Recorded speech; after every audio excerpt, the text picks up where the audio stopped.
Again, it just tells the story of it's the evil and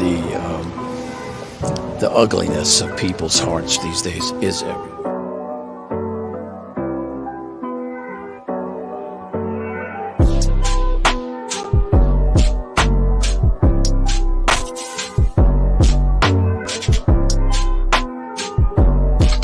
This is Franky Rose's Think Tank. Here's your host, Franky Rose. Hey guys, welcome to the Think Tank. So I hope everybody had a great weekend. To start the week off, we're going to take a look at Karen Read. She should be going to trial here within the next day or two. Good morning, Dandy, Carrie, Maxie. My ladies, nice. So yeah, we're going to take a look at some different things that have been coming out on the Karen Read case. Like I say, I'm expecting in the next day or two that they're going to be on the go. They're going to be ready to go. They will have their 4 alternates, and that's what we're waiting for at this point. They've already got all of their jurors. So fingers crossed that we see something happen within the next day or two. So I thought we would start off with something from, I think there's CBS, the Peacock. So let's take a quick look here.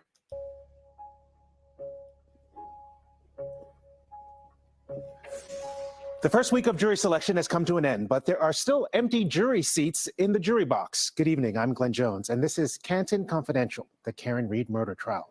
We have a lot to get to tonight, from one juror dropping out to potential DNA evidence found on the back of Read's SUV. We have 2 experts in studio with us tonight to offer analysis and perspective. But let's begin with a quick recap. Karen Read is accused of hitting her Boston police officer boyfriend with her SUV and leaving him for dead in the snow back in 2022. The body of Officer John O'Keefe. There are so many questions in this case, so many questions. They're expecting at this point for it to last 6 to 8 weeks before they can even send the jury back. Was found the next morning outside the Canton home of a fellow Boston police officer, where the couple had been invited to attend a party following a night of bar hopping. Read is now on trial for second-degree murder, but her defense team claims she's being framed by law enforcement. Now the trial is underway. Jury selection began Tuesday. Here's where things stand tonight. 12 jurors have been seated. 2 were selected today, and 1 previously selected juror dropped out. More on that a little bit later, but right now the prosecution and defense have just 4 more seats to fill for alternates. In the meantime, new documents filed in court today. They could lead to new DNA evidence in the case. NBC 10's Kirsten Glavin has been reading through that paperwork. She joins us now to give us an update on what the court filings are and how jury selection is going. Kirsten.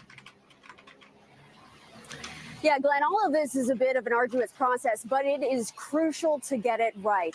Today, we did see a much smaller jury pool than what we've seen over the past few days, with almost all of those potential jurors saying they were familiar with this case already. Commonwealth versus Karen Read, 12. Yeah, they were getting, I think they said 99 jurors for the first, or potential jurors, I guess, the first few days. And then on Friday, I think they only had 57 to go through. So I don't know if they've bumped it up to 99 people again to try and get these 4 last jurors, or if they're still doing half that number. 22-117. Day 3 of jury selection for the Karen Read murder trial coming up short. 12 jurors officially seated, with 4 more needed before opening statements can begin. Good morning, Ms. Read. Judge Beverly Cannoni asking a jury pool of 52 if they'd heard of the case. 41 saying they have. About half of those people also admitting they've already formed an opinion, and 8 with a bias. Legal experts say some familiarity with the case isn't necessarily a reason for a juror disqualification. Just because you've heard about the case doesn't mean that you are automatically excluded or you can't be sat as a juror.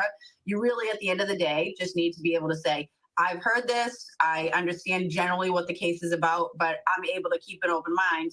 And that's those decisions that are made with the judge at sidebar. Reed and her legal team leaving court for the last time this week. Pleased with the way the choices are going? So far, so good. So far, so good. With supporters once again outside wearing the color pink. You know, they're going through the process, and what we need is a fair and impartial jury. New documents also filed in court on Thursday, including this notice of discovery by the state, which refers to DNA testing from Bodie Technologies. The lab results are connected to a piece of hair that was discovered on Reed's SUV after O'Keefe was found dead. Also in the paperwork, Reed's attorneys arguing for a fair cross-examination of Trooper Michael Proctor, the lead state police investigator on the case. The state has argued they don't want a jury to know he's under an internal affairs investigation for his handling of the case, but Reed's attorneys firing back. Quote, the fact that Trooper Michael Proctor is facing potential professional disciplinary action precisely because of his case means that he has a personal interest in the outcome of these proceedings and necessarily also has a bias and prejudice against Miss Reed. Again, So this is going to be so interesting, you guys. You've got a bunch of cops partying. Sadly, a dead cop in their front yard and a girlfriend that he was arguing with. It's insane. Both side is against, I mean, they have very, very strong evidence that it was possibly not Karen Reed. The cops didn't come out of the house when there was all the action, all the police cars, the ambulance, all that stuff. That entire house stayed inside. They didn't check out what was going on in their front yard. Karen Reed is just saying, I'm innocent. I seen him at the same time as everybody else. I was worried he didn't come home. I mean, this is going to be one hell of a case. And remembering that the FBI are also doing their own investigation with the prosecutors that are involved. They're checking them out. So what information does the defense have saying that, slow down here, the feds say this? It's going to be, like I said, one hell of a case. 16 jurors are needed, Wow. so 4 more to go. Because there is no jury selection process slated for Fridays, this entire process will continue again on Monday. We're live here in Dedham. I'm Kirsten Glavin, NBC 10 Boston. All right, the process continues next week. Kirsten, thank you. Back in studio now, we have our legal analyst, Michael Coyne, and our Sue O'Connell, who has been in court over the past 3 days. We're going to get into those court filings that Kirsten was talking about very soon. I have many questions, but we're going to start with the jury selection process. So, Sue, you warned yesterday about this thinning of the jury pool and what that could mean by the end of the day, and I think it proved to be true. Yeah, as Michael, I'm sure, will affirm, court watchers and people who work in the court system say that as the week goes on, the number in the pool diminishes just automatically. That's why we don't have jury on Friday, jury pool on Friday, because who wants to go to the jury on a Friday, right? You're going to kick it. But also what was interesting is that the number of people who raised their hand and said, I've heard about the case, I've read about the case, a friend or family member has, the percentage of people has been increasing that are saying that. Also people who are saying, I've already made up my mind or I have a bias. So as I think it's going to get a little bit difficult as we're doing shows like this and the trial has started, people, if they're paying attention, they're going to know about the case. That does not disqualify them, Right. You know, right. from serving.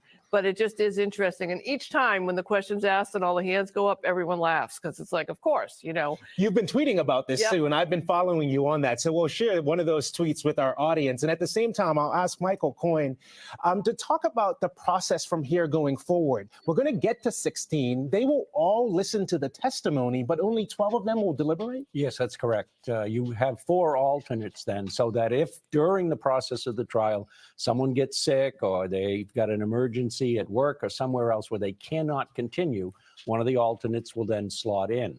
If at the end of this process, we have our 12 jurors still intact, then they will be the only people deliberating and hearing the resolution.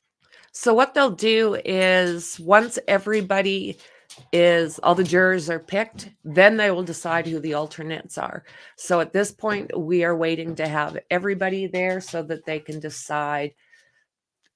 I think the last time I seen, I don't know if it's this court or if they do the same, but it was literally the judge was picking them out of like a bucket, a little bin to decide who is going to be alternates. Of the matter in arriving at a decision. Those four will likely still, the four alternates will still be kept in case something happens during deliberation. But other than that, they will not participate. Well, let's talk a little bit about the potential evidence they will hear. We saw in Kirsten's reporting that there is some DNA evidence that the state would like to introduce. Apparently, some kind of DNA found on the back of Karen Reed's SUV. I don't suppose we know exactly who it belongs to, but what do we know about it so far? Well, the likelihood is the government wouldn't be introducing it if it didn't belong to the decedent. And so what they want to do is connect the vehicle, the back of that vehicle, with Mr. O'Keefe to show that that's likely how he met his end. And the DNA evidence becomes incredibly important. You know, we refer to it these days as the CSI effect. The jury has seen enough of these TV shows. They want to see the connection medically, scientifically, between what you're saying took place and what actually took place. And when you don't have that, the juries now start to question the strength of the case. And of course, what the defense has been arguing in these pretrial motions is that there's some kind of law enforcement cover-up, Sue. And there are people outside the courthouse who are protesting this fact every single day, but they're doing it in a unique way now to get within the buffer zone. Can you explain that? Yeah, I mean, there's a couple things going on here, Glenn, and I think it's important to remember that someone is dead, right? Someone died tragically, and someone is on trial for that death. She may or may not have done it. There's a lot of tragedy that's happening in this courtroom. And then when you're outside and people are wearing pink and happy to see each other and honking their horns, it's as if there's no tragedy that's there's a unfolding contradiction here. there, yeah. Absolutely. So That's not quite how I see it. I don't know about you guys. I just think there's not too many ways if these people want to show their support that they can do this other than going to the courthouse. You know, it seems like everybody's been respectful. I haven't seen any really real breakouts or anything along those lines. But at the same time, does it affect jurors? I don't know what to think about that. Let's take a look at this here for a second. All right, jury selection in the Karen Reed murder trial did not continue today. Yesterday, it was agreed that all parties would return to court next week to finish the job. So this is But Friday. even before a full jury exists, the defense is taking issue with the location of the jury box. They've since filed a motion about it. And tonight, we have team coverage from our Canton Confidential team. John Maroney and Sue O'Connell spent the week in court. All right, we're going to hear from you guys. Let's begin with John's report detailing the defense's concerns.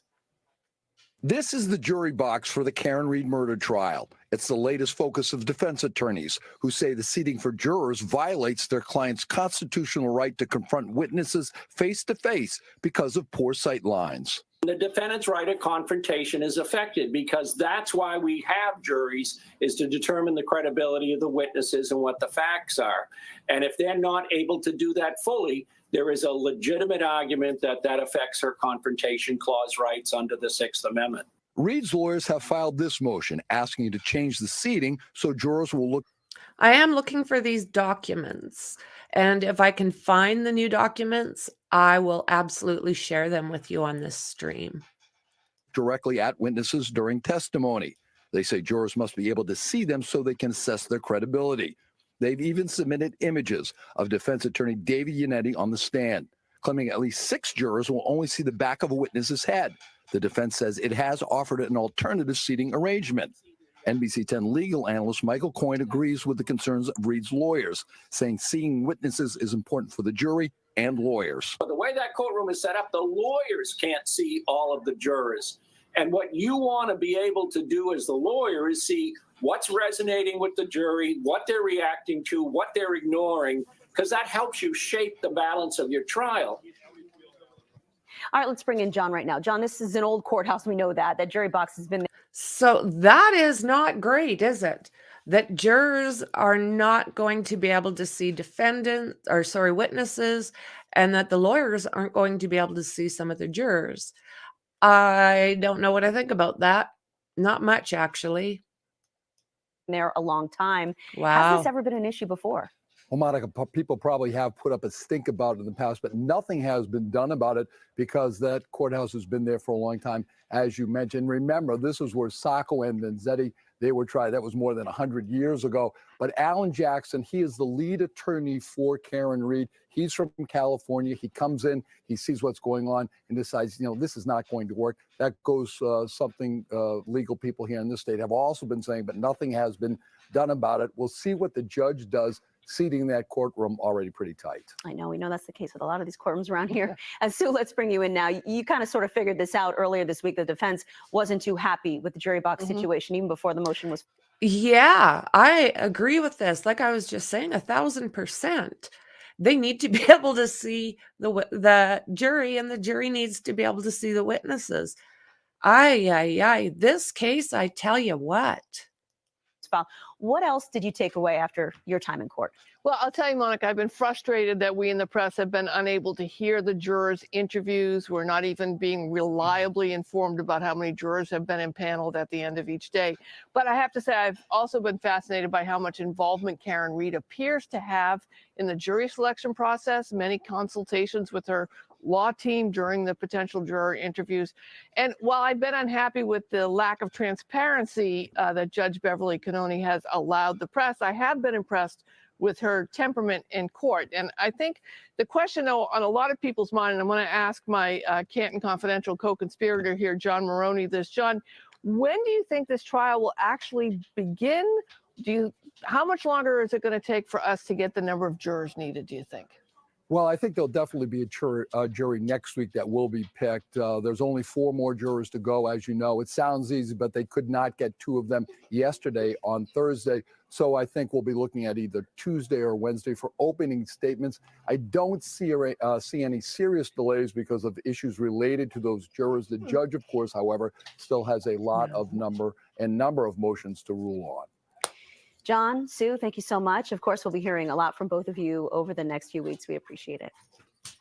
Okay, so we are going to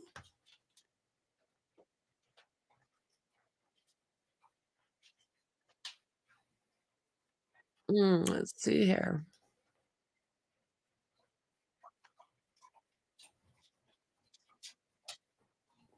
Where am I?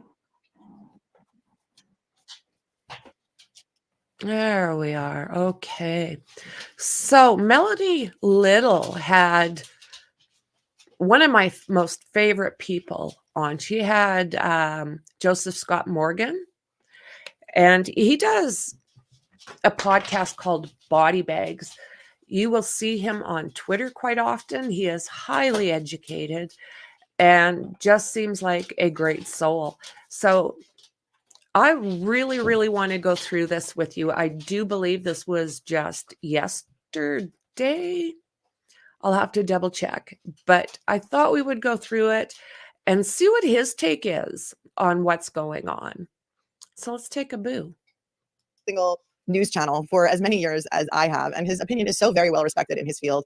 And I'm just really, really excited that he's here to join us. I could just pull up his bio because all of a sudden it disappeared on me. So give me 2 seconds. How is everybody doing today? This case is getting a little bit nutso. But I am really happy to have Joseph Scott Morgan here with me tonight. You may recall that the other night when we covered the Karen Reed case, we played the clip from Banfield at the very end of the show. And I was so excited to hear his take on this case. And he tells me he's only really talked about it maybe 2 or 3 times. So we're very, very lucky to have him. If you are not familiar with Joseph Scott Morgan, he is the Distinguished Scholar of Applied Forensics at Jacksonville State University in Alabama. Joseph holds a Master of Forensic Sciences degree and is formerly a board-certified fellow of the American Board of Medico-Legal Death Investigators. He's the host of the podcast Body Bags with Joseph Scott Morgan, which was nominated for a Clue Award at CrimeCon 2022 in Las Vegas. He began his career in New Orleans, where he was one of the youngest coroner investigators in the United States. Following his tenure in Louisiana, where he was named senior investigator with the Fulton County Medical Examiner's Office in Atlanta, Georgia. Oh, Fulton County. That's where Fonnie Willis is, right? She's the DA now. I covered that case with you guys. During his time in Atlanta, Joseph helped create and establish the National Training Guidelines for Medico-Legal Death Investigators. Eventually, the national guidelines would lead to the formation of the American Board of Medico-Legal Death Investigators. In 2013, Joseph Scott Morgan was named Georgia Author of the Year for his memoir entitled Blood Beneath My Feet, The Journey of a Southern Death Investigator. Joseph's memoir is currently in development as a television series. In 2021, Morgan starred in the Oxygen series Murdered and Missing in Montana, which explored the suspicious deaths of Indigenous women on Native American reservations in Montana. Joseph will be starring in the Oxygen docuseries based on the podcast, The Piketon Massacre, which is slated, I believe, to premiere soon, unless it already has. He's also been on just about every news channel and every true crime show that you can imagine. And for those of you who are going to CrimeCon, he will be speaking at CrimeCon, so you will see him there. So without any further ado, I welcome to our show, Joseph Scott Morgan.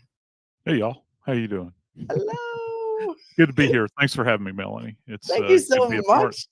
Thank you so much for agreeing to do this. I don't think I'm a cupcake. So there you go. Well, I say I'm not a cupcake because I can't make everyone happy. That's an empirical impossibility. And that's it. You know, I have 5 children. Nobody's ever happy all at the same time. No one is ever happy. And, you know, that's just the way it is. You know, everyone thinks I should be neutral. And, you know, it's kind of like my channel. If I have opinions, I'm going to share them. But sometimes I'm for the plaintiff. Sometimes I'm for the defense. Sometimes I'm for the prosecution. Sometimes I'm for the defendant. But what I always am for is, what does the evidence show? Right. What is the rule of law? And what does the Constitution say? Law, procedure, and evidence. And that's why I called you.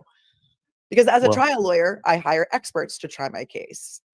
And you, my friend, are now the expert for us today in the Karen Reed case. So at least we can try and make some sense of whether or not you think Officer John O'Keefe was hit by a car. Okay. You know, that's what we've been taking a look at. And I don't know. I'm going to pull up for a second so that we can look at it together. And then, you know, just give a little background to the people who are watching. We can read this together, and then you can just let us know what you think about it. This is the Commonwealth's version of events as filed in their appellate brief, but I thought it would be a good little synopsis for us to start with anyway. What the Commonwealth is alleging essentially is that in the early morning hours of January 29th of 2022, the defendant Karen Reed backed up her. So you are, if you're not familiar with Joseph Scott Morgan, you are going to totally enjoy his demeanor, his expertise. And I put a lot into what I hear from Joseph Scott Morgan. I put a lot of weight on what I hear from him. Lexus SUV into her boyfriend, police officer John O'Keefe, who was a pedestrian, and left the scene, allowing him or leaving him to die in the cold. Karen Reed's version of events is that she dropped Officer O'Keefe off at this home. She went home. He went inside. Something happened. He wound up on the front lawn. And the next morning, she goes back and finds him on the front lawn. So according to the Commonwealth's versions of events, when they interviewed Katie McLaughlin, who was the Canton firefighter the next day, which was January 30th, Katie told them that approximately 6 a.m. on the 29th, Canton Fire and EMS had been dispatched to 34 Fairview Road for a male party in the snow and unresponsive. Upon arrival, Ms. McLaughlin observed the victim to have trauma to his face and eye area and vomit in his mouth. She observed the victim to be dressed in jeans, socks, and one black Nike sneaker. The victim's shirts were cut, and his chest exposed for chest compressions.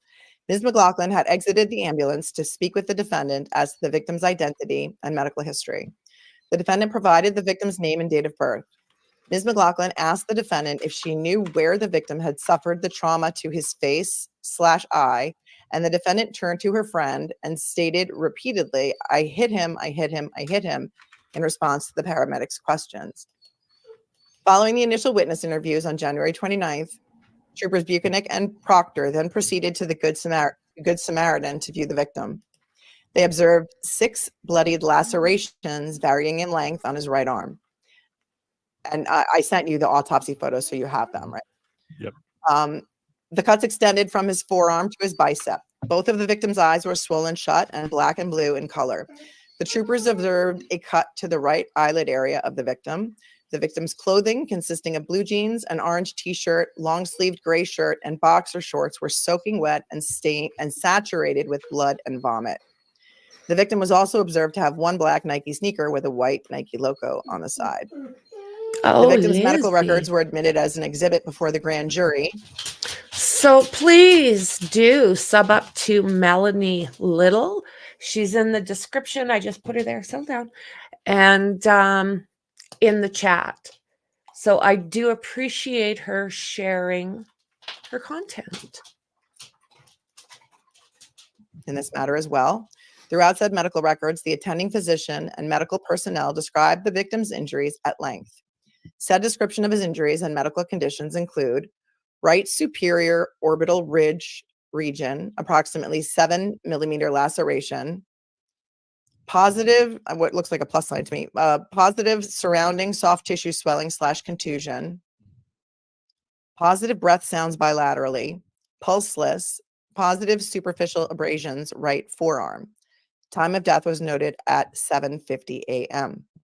And then they go on to say that on January 31st, which was 2 days post death, Dr. Irene Scorti-Bello from the Office of the Chief Medical Examiner conducted the autopsy of Mr. O'Keefe.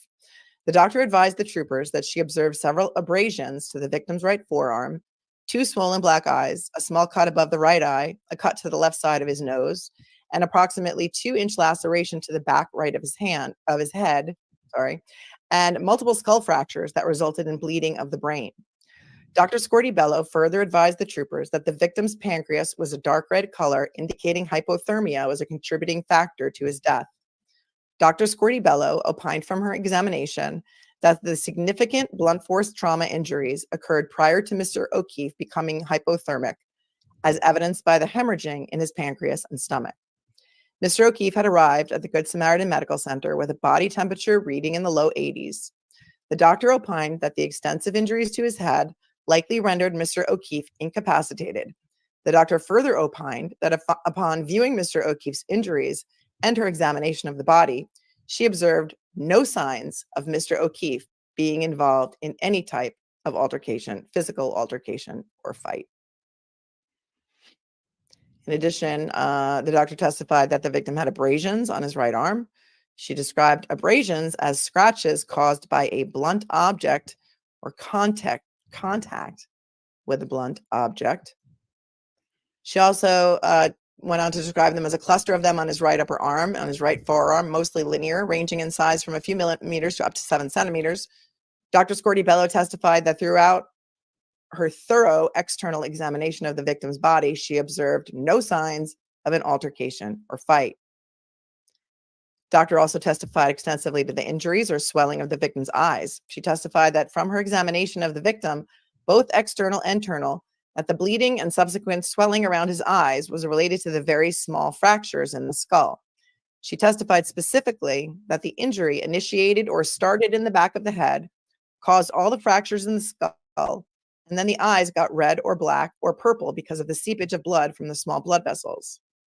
The neuropathology report completed by Dr. Renee Stonebridge, also of the Office of the Chief Medical Examiner, and attached here too as an exhibit, are consistent with Dr. Scorti-Bello's findings. I just want to point out to the viewers that the defense adds to their responsive papers that she did not mention what they say are clear injuries to the back of both of his hands. And with that, I have so many questions. Me too. Yeah, it's very dense material. Particularly when you don't have a narrative that explains everything that's going on here. Because one of the things that we look at in the medical legal world is, first off, in my world, the world of the coroner and the medical examiner, I much prefer examining a body and making my own assessment and try to, and this sounds so rote, but trying to understand what the body is telling me. Some people say, the body talks to you. To try to understand what evidence exists on the body, whether it be trauma that we see on the surface externally, what's going on internally. And I think in this case, which, I know that we'd like to get into, is this idea of the clothing. Because that's, when you think about a pedestrian struck by a vehicle, it is such a layered event. And I mean that both figuratively and literally. Because, we see injuries where an individual is struck by a vehicle. I'm not interested initially in what's being demonstrated on the surface of the skin. I want to see the clothing to try to understand if there's any trace evidence that's there, and it needs to remain as pristine as possible. I don't want, as an investigator, anyone handling the clothing other than us. And one of the big problems that we've had for years and years is that, God bless, I know that we've probably got nurses in the audience. God bless nurses. I love nurses. They've saved my life a couple of times and my friends' lives. But their interest is not necessarily from an evidentiary standpoint. Their interest is try to save lives. So it sounds as though in this particular case that the clothing was not handled in a manner in which we would normally expect clothing to be handled, where we're going to be preserving evidence. And that fault does not necessarily rest so much, I think, with the clinicians as it does law enforcement, because there's a lot to be said for timeliness, from the perspective of an investigation. Where does this investigation rest as far as the urgency, and how much, as from a law enforcement perspective, how much how invested are you in this investigation? Because if you were truly invested in this investigation, you would get there forthwith, and anything that's there. So what they're saying basically is there was a hair. There's one hair in there somewhere. And they've got this allegedly. They say that there is a piece of glass from his beverage that was on the back, and a taillight that was missing a couple pieces. Other than that, there's really no connection. I don't know how or if they have verified that this is actually one of his hairs. They don't have a lot in my mind. There's not a lot, and there's a whole lot of questions. It's a wild one. That could give us information about this event, because now we're left with a situation where we don't necessarily have a witness, or we have a third party witness, perhaps. We've got a lot of opinion that's out there. We've got comments that are out there, but we don't necessarily have somebody eyeballing this. So the most important elements that we have are the clothing and the body. And if any of that stuff is compromised in any way, then your case might not be worth gunpowder to blow it to hell at the end of the day, because you've bespoiled it at that point in time.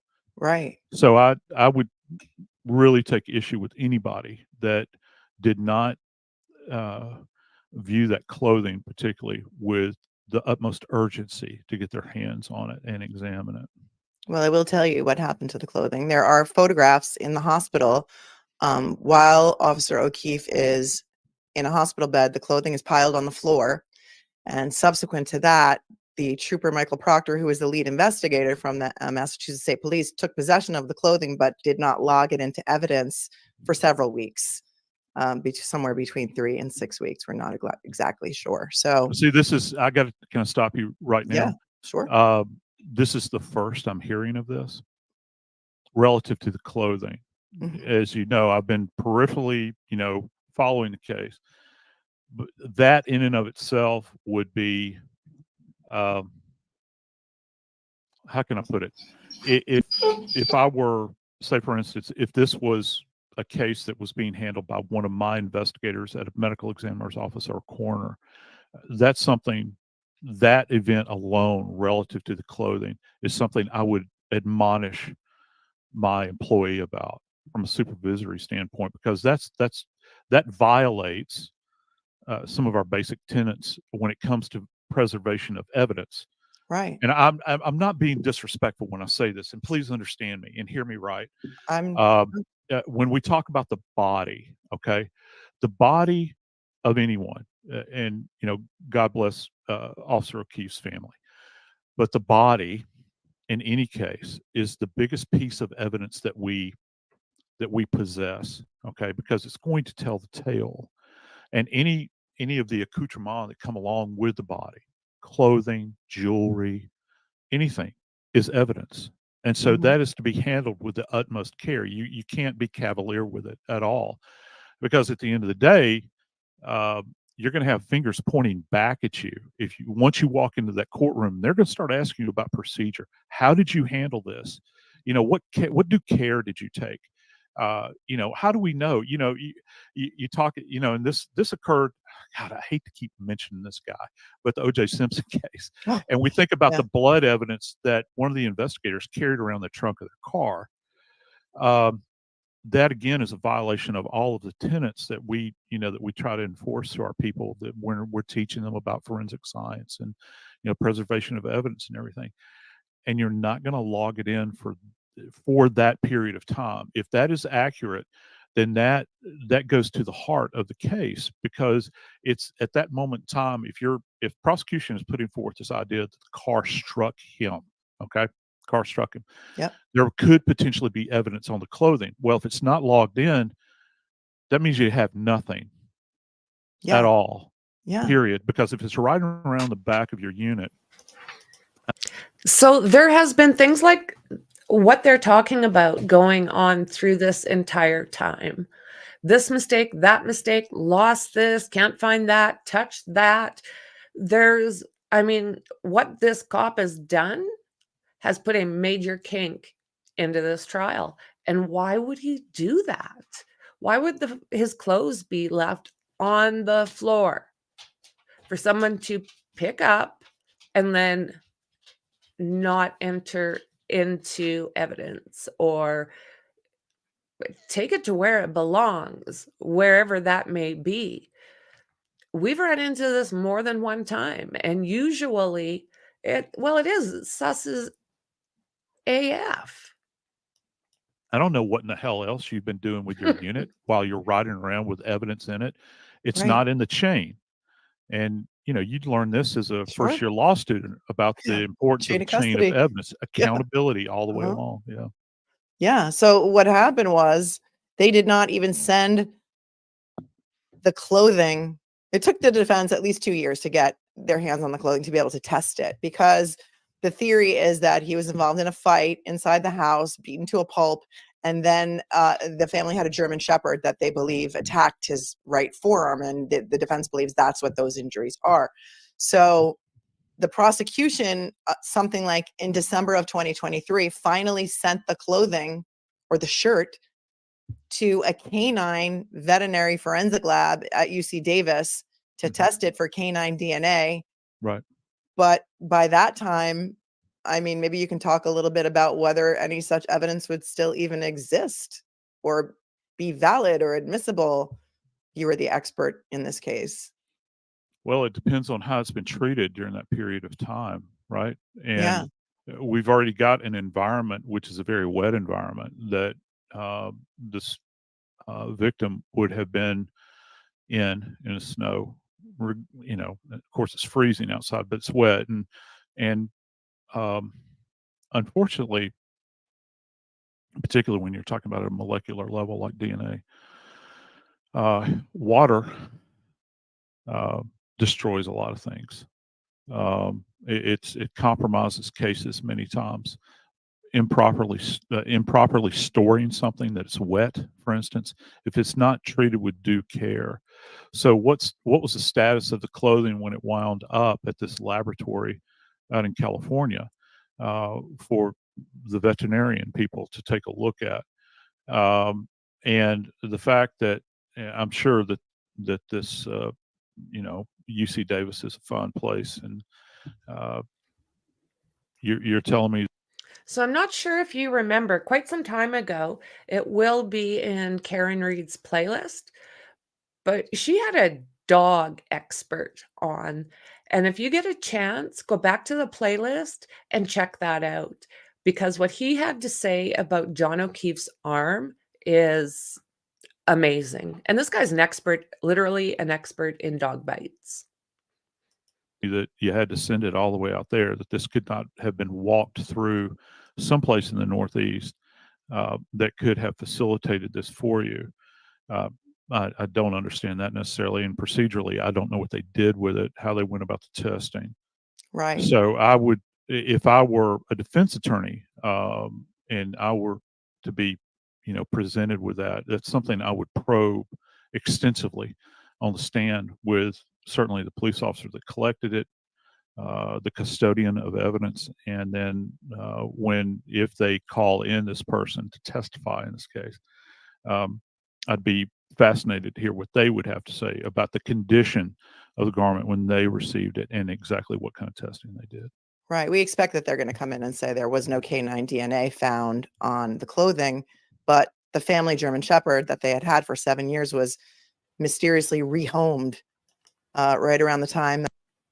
So this is it. It has not been confirmed that it's dog bites. I personally believe they're dog bites, but I mean, I'm not sitting there, am I?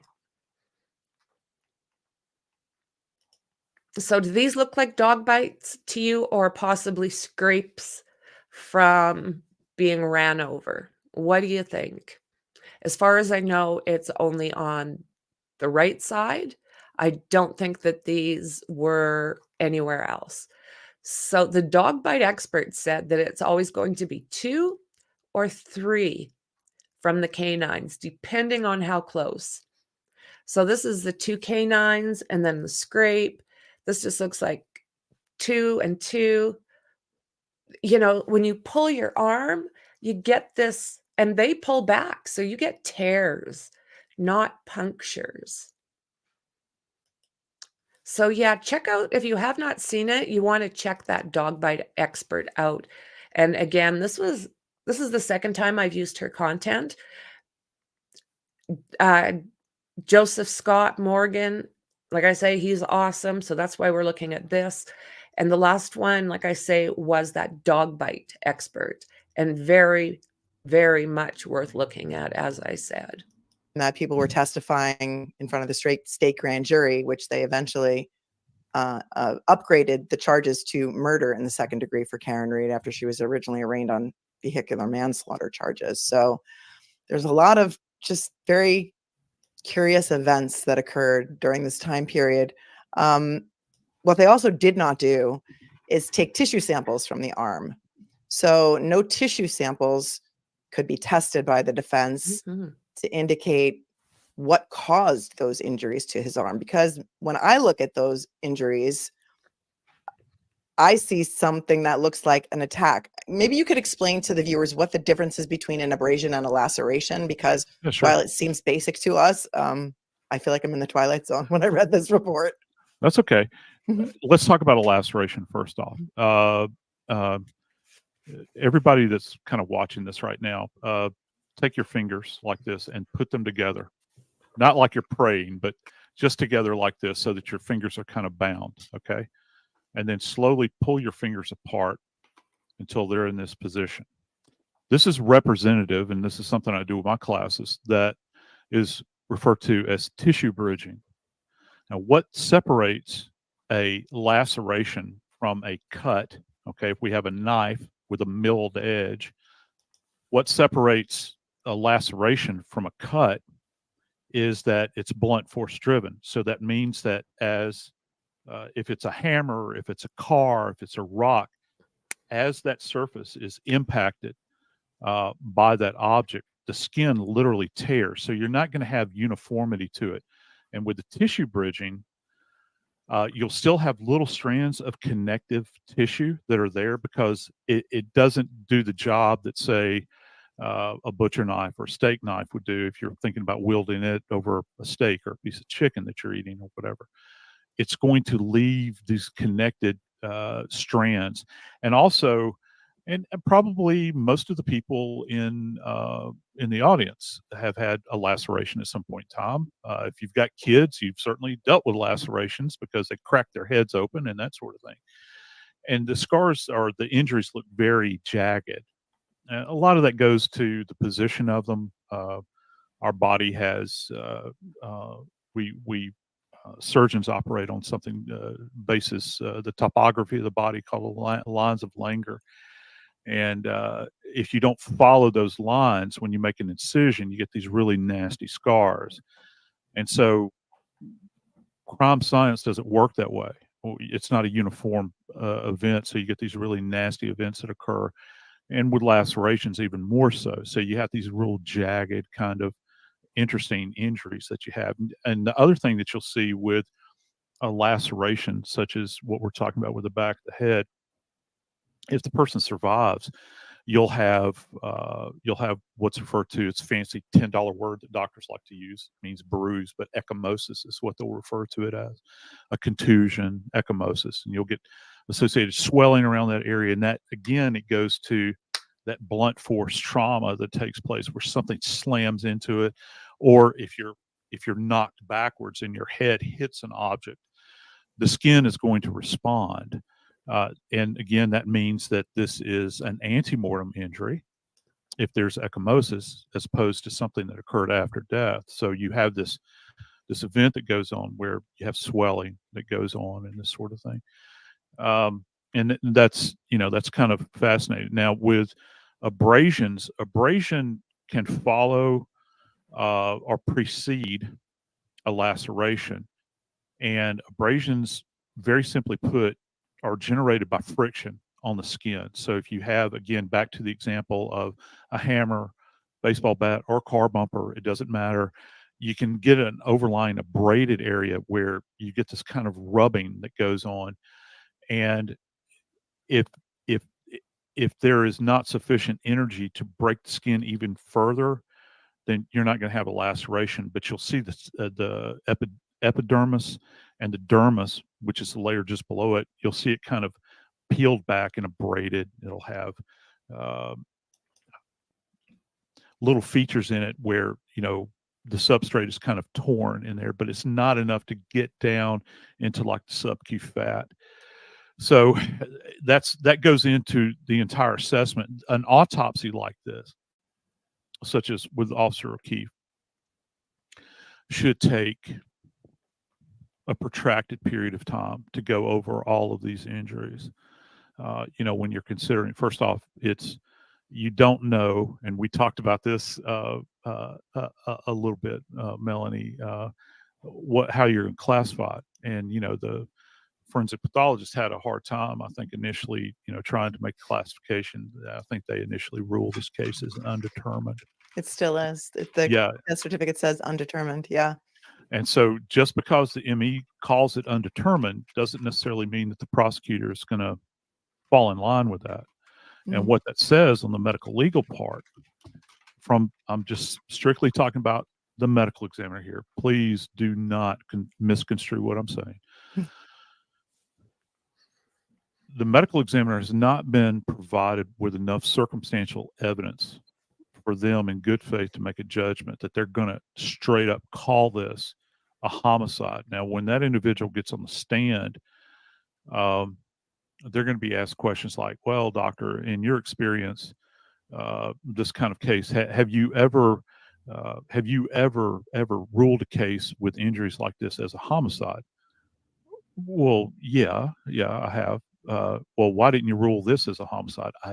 I don't have enough information that's being provided to me investigatively to make that next intellectual leap.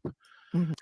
So isn't that interesting His cause of death is still at undetermined. Why did she say I hit him? Nobody would say that. They're saying that it was asked more like as a question. Did I hit him? Did I hit him? I hit him? That's what they're kind of trying to say, not that she is stating it, but she's asking it. Sure the hell didn't come from the back of her vehicle. You can clearly see the light still intact in the footage from her leaving home. Yeah. She says it in the form of a question. It wasn't a reply. That's the way it's sounding. That's the way it's sounding.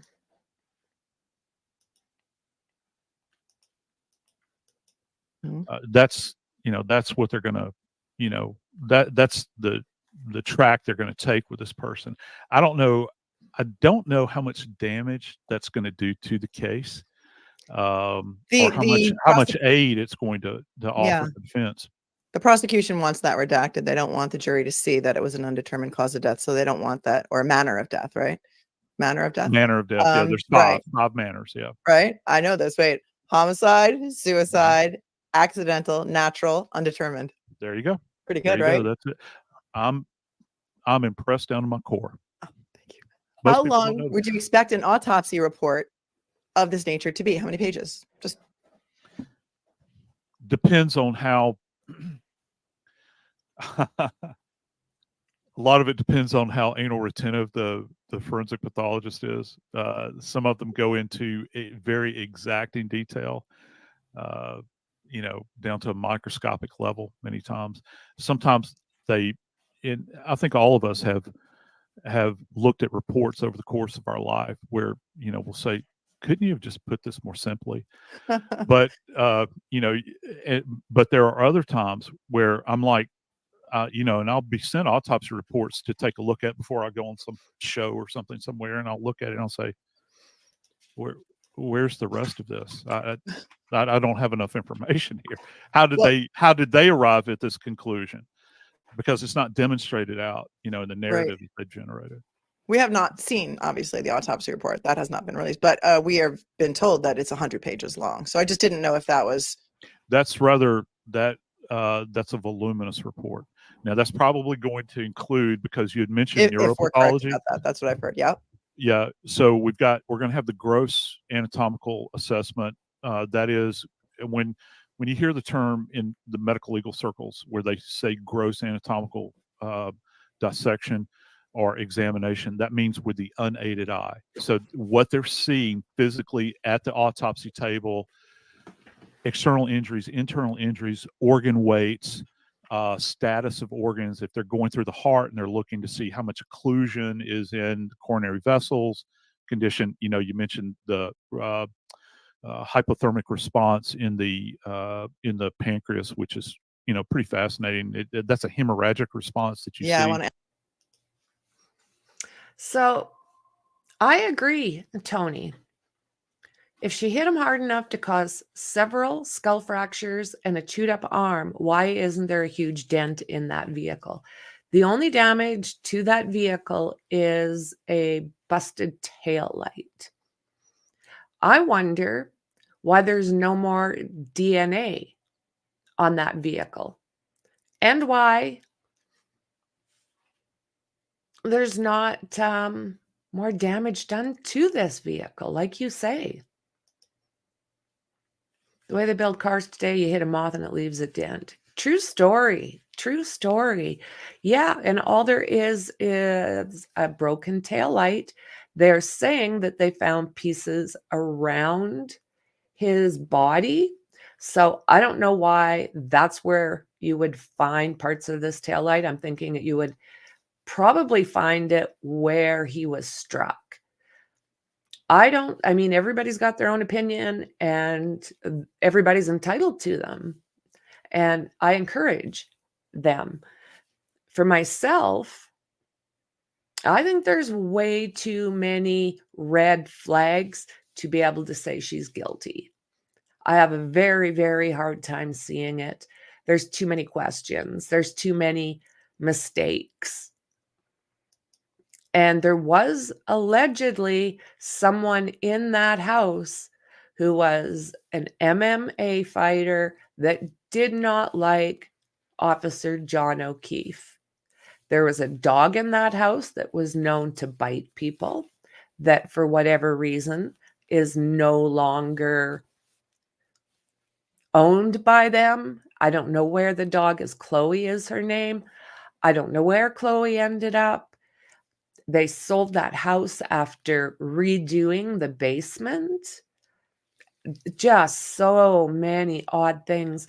And then the judge is also heavily involved with a lot of the defendants. His body was 12 feet away from where he was supposedly hit. That's right, 12 feet into a snowbank. There's nothing showing how he got there. Like, if she backed up into him to make him fly 12 feet, that vehicle would be a mess on the one side. It wouldn't be just a broken taillight. Was the rear lamp pieces embedded in his head at the bottom? No, they found them around him.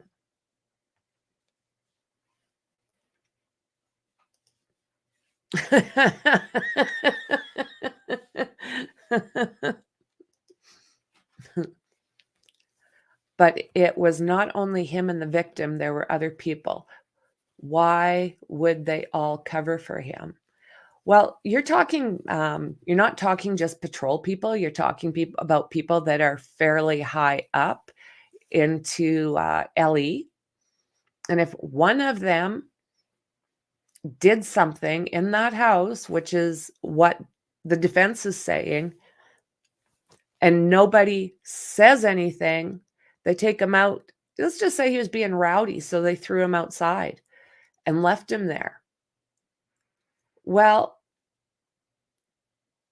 it's making more sense to me than him being thrown 12 feet from a vehicle with hardly any damage to it. And they were all law enforcement in that house and all related in some way, along with the judge. One of them, or one of their kids, calls the judge Auntie Bev. That's how close they are to this case. And she's saying that she can stay totally impartial and do this right. Well, I don't know. I don't know. Ask you about that too, what that Yeah. indicates to you. Well, it's traditional. It does. It's indicative of hypothermic response.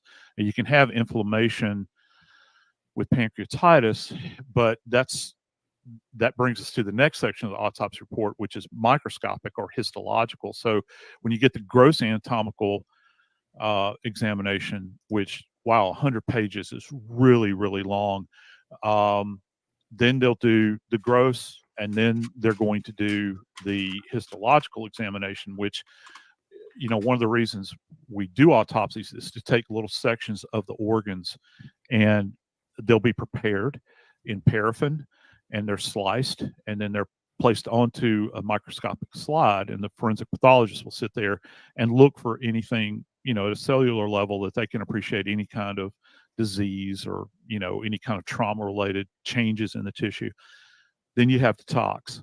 Okay, so the tox will be thrown in there as well, which Joe, don't be afraid to dumb it down. Don't be afraid to dumb it down. I know you're used to lecturing to students who understand all the terminology, but it's okay. Actually, your fans are probably far more attentive than my students are most of the time. Well, when you come, Well, I just wanted to clarify that ante-mortem means before death. Ante-mortem means before death, Right, okay. and then post-mortem, and then perimortem means in the throes of. So you'll have these three stages. You can have somebody bleeding out, losing consciousness. That's generally going to be a perimortem event, okay? Or if they're exposed, if it's a hypothermic event, as they're starting to get shocky and they're going into that kind of twilight phase, that's a perimortem event. And then postmortem obviously is after death. And so you have those 3 phases. Okay. So another question I have for you is, so what you observe, I'm not going to show the autopsy photos because I'll be stricken from YouTube and I'll get in trouble, but everyone pretty much has seen the photos. They're out there. You can find them if you'd like to find them. Would you describe the injuries to Officer O'Keefe's right forearm as lacerations or abrasions? Those are abrasions. Those are abrasions? Yeah, I would call those abrasions. I can't. The problem with this relative to these injuries is that I cannot appreciate depth.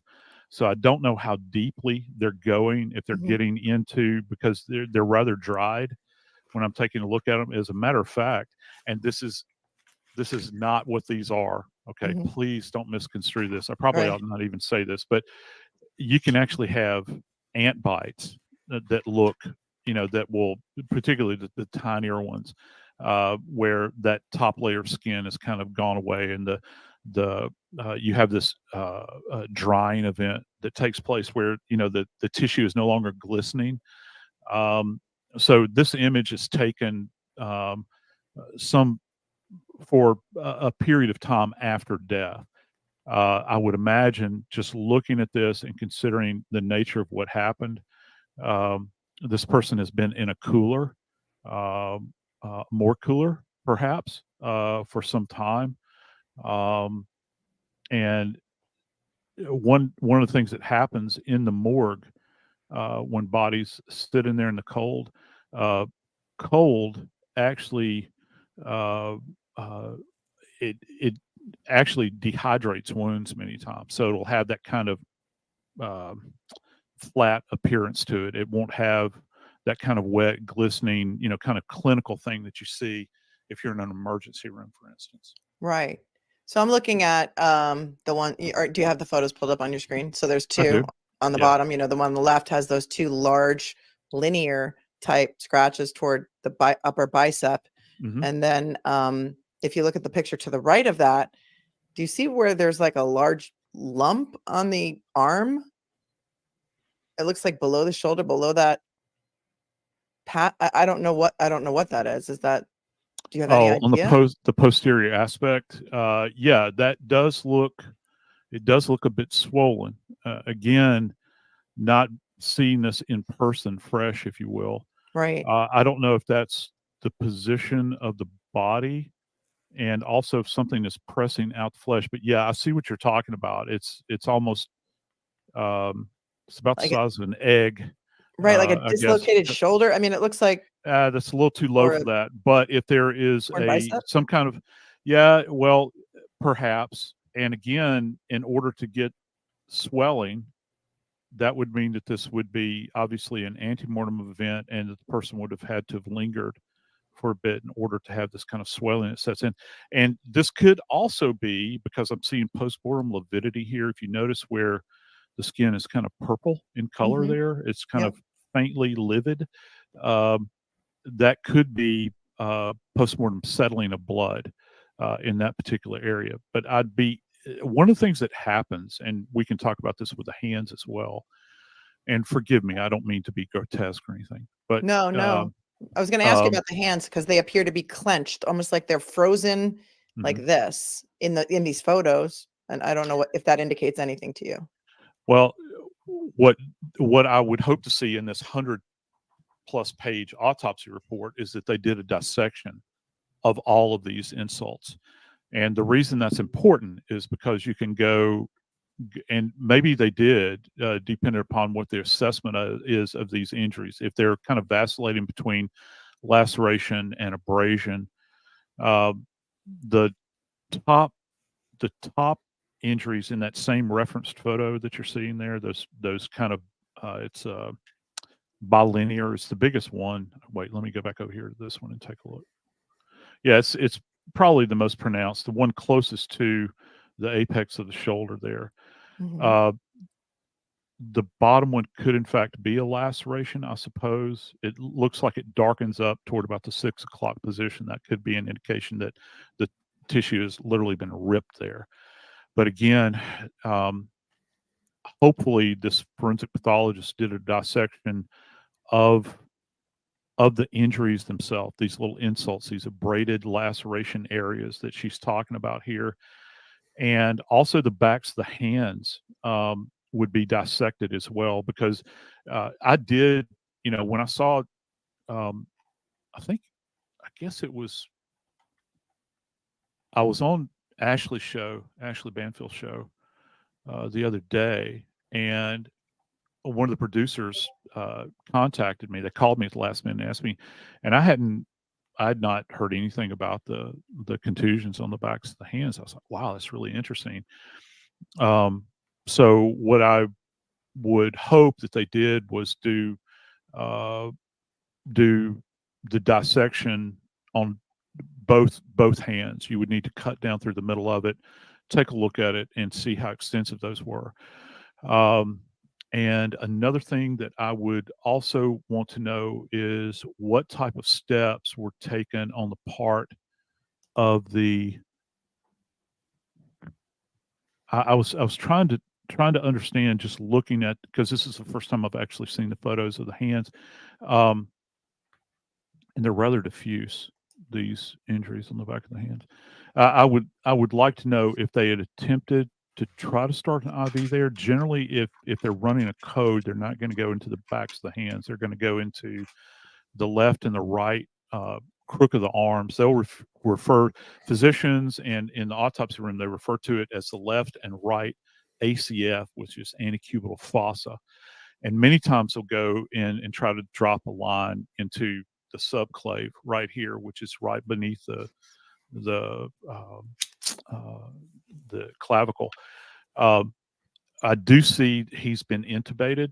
That means he has a tube indwelling, and a neck brace on. So they were trying to stabilize him. He does have these bilateral blackened eyes, which again is an indication. I was listening when you were kind of reading through that brief or the response. I'm sorry, forgive me.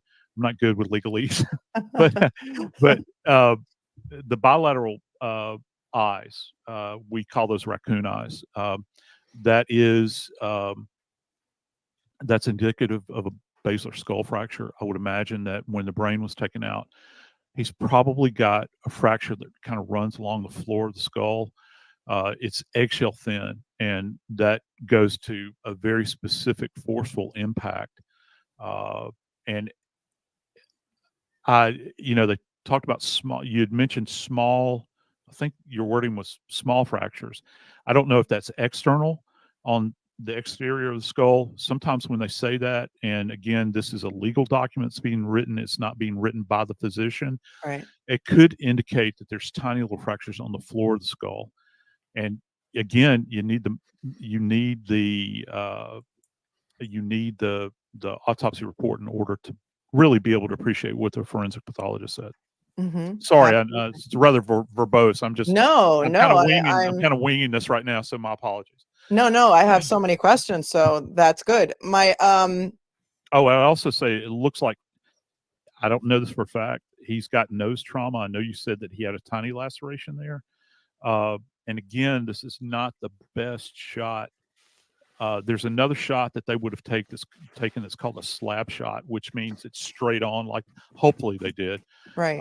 I don't know if his nose is deviated to one side or the other. That has classic signs of a fractured nose, though, just looking at it.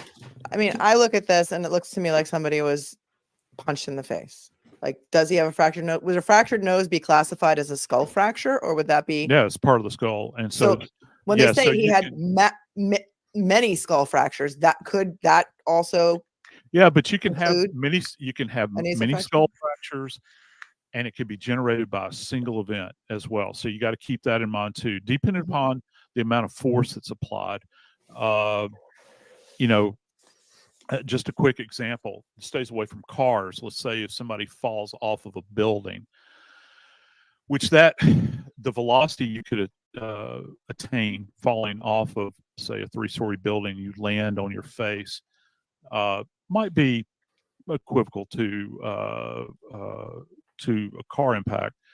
Thank you. You could have multiple little fractures as a result of that you're not necessarily going to see externally. They might be all internal along the floor of the skull, because the floor of our skull, I don't think people fully appreciate how fragile it is. It's eggshell thin in a couple of places. So, like for instance, if you ever see anybody that's had like a nose job done, they come out and they've got raccoon eyes, and that's because the bone has been fractured in there. They're trying to, change things around, and people will get this swelling of the eyes. Sometimes people's eyes will be completely shut, Right. swollen shut. So yeah. That last So I think he's trying to say that maybe the black eyes or the raccoon eyes have something to do with the skull fracture. So I'm not quite sure how he got a skull fracture, if he was backed up on. I'm not sure how he would get a skull fracture and possibly a broken nose. I don't know, guys. It's suspicious to me. laceration, I don't know if we're going to call it a laceration, that we see to the back of his head, and they have what looks like a little ruler in front of it. You see the measuring Oh yeah. device there? It looks to me like is that centimeters or inches, do you think, that ruler? That's going to be centimeters at the top and then inches Okay. below. Yeah. So that's normal. It's got a grayscale on it. Yep. Would that bleed a lot?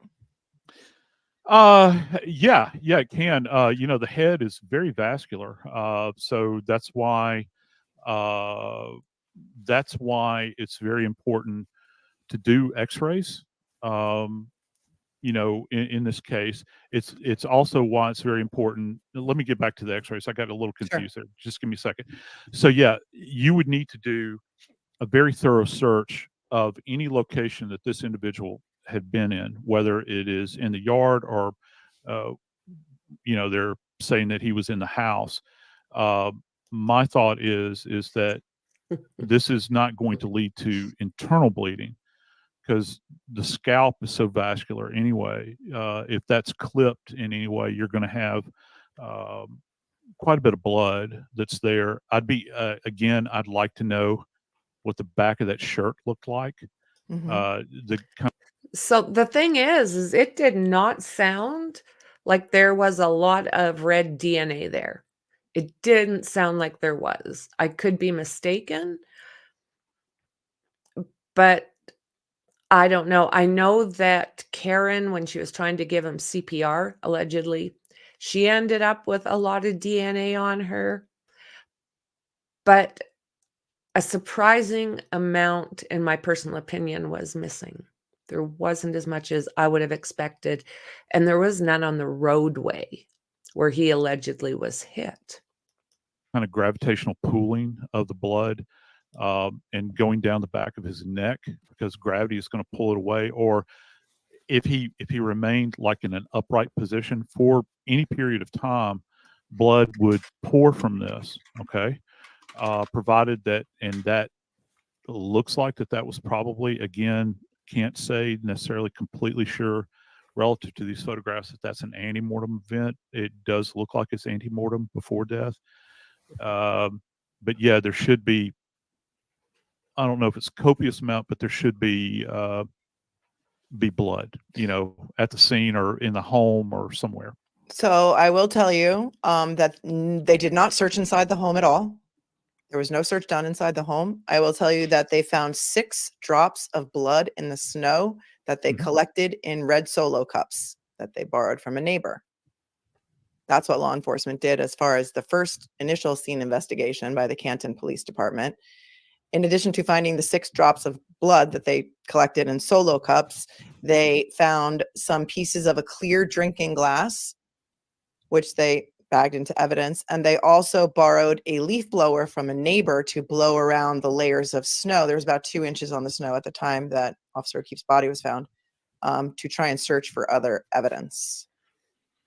I have questions. I have questions about the collection of blood into Solo cups, about what you would do as an investigator with regard to those pieces of drinking glass. Would you test them for DNA and fingerprints? Would that be something that would be pro forma? That's just Obviously. one of the tests that would be conducted, particularly Mhm. when you're talking about fractured glass. I'd be interested in sourcing of the glass as Mhm. far as from a manufacturer standpoint, because again, this goes to validity, the point of origin of the glass. Where did it come from? Who possessed it? Is it something that belonged to him? Did it belong to someone in the house? Did it belong to, I don't know, a local bar? I have no idea. Right. So yeah, Right. I'd want to know that. And then yeah, so for fingerprinting, and for certainly for DNA. And again, it would be very delicate. It's something that you would only want to have your uh, They did a very crappy job of collecting evidence, obviously, and not going into that house was one of the biggest mistakes that they made. If it was indeed a mistake, was it done on purpose? Possibly. Could be. Could be. your top people, or say top people, your trained people to be able to collect it and then take it to the appropriate people to assess it. You see, here's the problem. I think, at least, you start throwing around things like solo cups and talking Mhm. about solo cups and this sort of thing. There's a reason that in hospitals they use things that are sealed. All right, because you want to guarantee that it's not contaminated if you're going to be treated with it.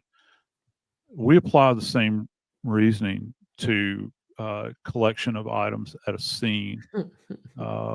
You, it's important that you understand that anything that that vessel had come in contact with prior to that, somebody's saliva, I can't attest to the provenance of that cup. No one Right. can. Right. And I think that you would be a fool for using it because you're opening up Pandora's box. So let's just say that this is uh, uh, pedestrian versus. So many mistakes were made from the very, very beginning that it's really hard for my brain to wrap around that she backed into him. There's way too many questions. Like Tony just said, in a cop's house and nobody came outside. Not a one of them. And then they're collecting DNA in solo cups, little, in your bathroom, the little solo cups. 6 drops of DNA. What? This motor vehicle. Well, you're collecting evidence, blood evidence, biological evidence, and you're using something that is not what is up to put it in this standard. It's not up to industry standard, and it won't hold up on the stand. So the defense can look at this and say, well, and they'll have the person on the stand that used the cup to collect it. And the person on the stand is going to say something like, well, time was of the essence, and we had to collect this as soon as we could because we were afraid of losing it. Right. So you don't have an evidence technician that has a properly equipped evidence van that's going to come out, and a person that has been trained, hopefully by the state of Massachusetts, to do this. I mean, there's training available everywhere. We know what the standards are. Why are you not doing it in this manner? Why are you relying on solo cups? Mhm. It doesn't, Boom. and look, I've been out on scenes. I've had to mark evidence with a cup before, a Right. coffee cup perhaps, but I wasn't recovering evidence with a coffee cup. I was merely marking it. It might be numbered. I've been out on scenes before where we had so many spent projectiles, we ran out of the little yellow tents. We Hmm. had to resort to cups. Wow. And so, but I'm not collecting those items. And the Right. fact that they would do that, you can't testify to how intact that thing was or how free that it Exactly. may have been of any other kind of contamination. It's very foolish. I know I can't remember which content creator it was, but they literally tried backing up as fast as they could. Oh, I'm not sure the distance or how they chose that distance, but they just couldn't get the speed up. They couldn't get the speed up. It's like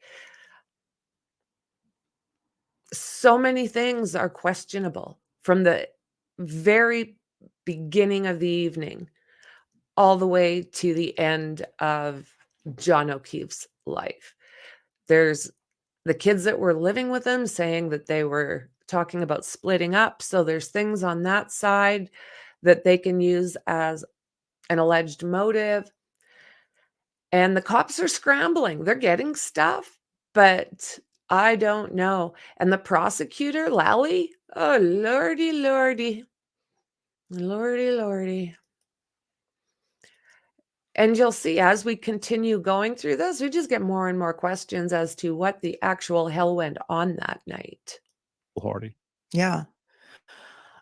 Another question that I have for you is, I found it odd, having litigated many, many cases in my life with, in my career with medical records and experts on the stand, and that the medical examiner wrote in the autopsy report that she saw no signs of a physical altercation or fight. I don't know why that would be in the report to say what did not happen. What I also do not see in the report, or they've never mentioned in the report, is that these injuries are consistent with a pedestrian versus car motor vehicle accident. So I'm just wondering if it is standard procedure to put a sentence in like that. She observed no signs of an altercation or fight. It would need. I think that if you were to make a statement like that, you would also need to make. You would have to have kind of maybe a preamble to that, to say that according to the police, there was an altercation. Okay, and generally when you read, what's going to be the tail of the tape here is when you read this autopsy report, it's going to have a very large paragraph, an opening paragraph, before they get into the report proper. It's going to talk about who attended the autopsy and well, let me ask you that too, because two of the state troopers were in the room while the autopsy was performed. So that is, I would say, common, or is it not common? Yeah, well, hopefully it is. Okay. We try to encourage all law enforcement personnel that are involved in the case to come to the autopsy, because they have a different perspective that no one else will have. But that should not, their presence or absence should not dictate the crafting of a report. Bottom line is, you, as a forensic scientist, you are to remain as objective as possible. And this applies certainly to, I think, at least in my field, the medical legal field, much more than any other. Okay, because you might have a criminalist that works for the state police. They work in the state crime lab. Medical examiner is an independent investigative agency. They're completely separate. Their investigators are separate. The pathologists are separate. They're not administrated by the state police. So they bring an objectivity to the case. And again, you guys probably don't want to hear this, but I'll go ahead and say it. I'm not a big fan of state medical examiners' offices being administered by the state police. Right. Those two things need to be separate. You go to New Mexico, Oklahoma, they're administered by the state health department, because most of the deaths we deal with, you don't get homicides every single minute of the day. You get a lot of natural deaths. Mm-hmm. And we work all of the homicides. But what I'm saying is, our purpose there is to give an objective rendering. Why she would include that sentence in there about the fight goes to a broader issue relative to the narrative that she's been provided with prior to walking into the autopsy suite. And you'd like to know what the source of that information was. Was it her investigator from the ME's office that had spoken with the police? Was this coming from the troopers that were standing there adjacent to the table? I'd like to know, but I will say to this individual. Yeah, I do have lots of questions about which cops were actually in on the autopsy. I haven't found that information out yet, but it is Was it somebody in the house or a relative of someone that was in that house? It's it's a spider web. Individuals credit. Lordy, lordy. Apparently, they didn't allow this to influence them in the sense that they left the manner as undetermined. Right. It just surprised me that it wouldn't say the injuries are consistent with the motor vehicle accident, but say something that they were not consistent with. I just thought that was sort of like Yeah, odd. it is kind of odd. Vague. And back to the motor vehicle accident. One of the things that we commonly look for with pedestrian versus, and I talked to you about this off camera. Yes. Melanie, and that is one of the key things, and you can kind of file this away, future reference. And I know you've handled pedestrian versus motor vehicles in your practice. You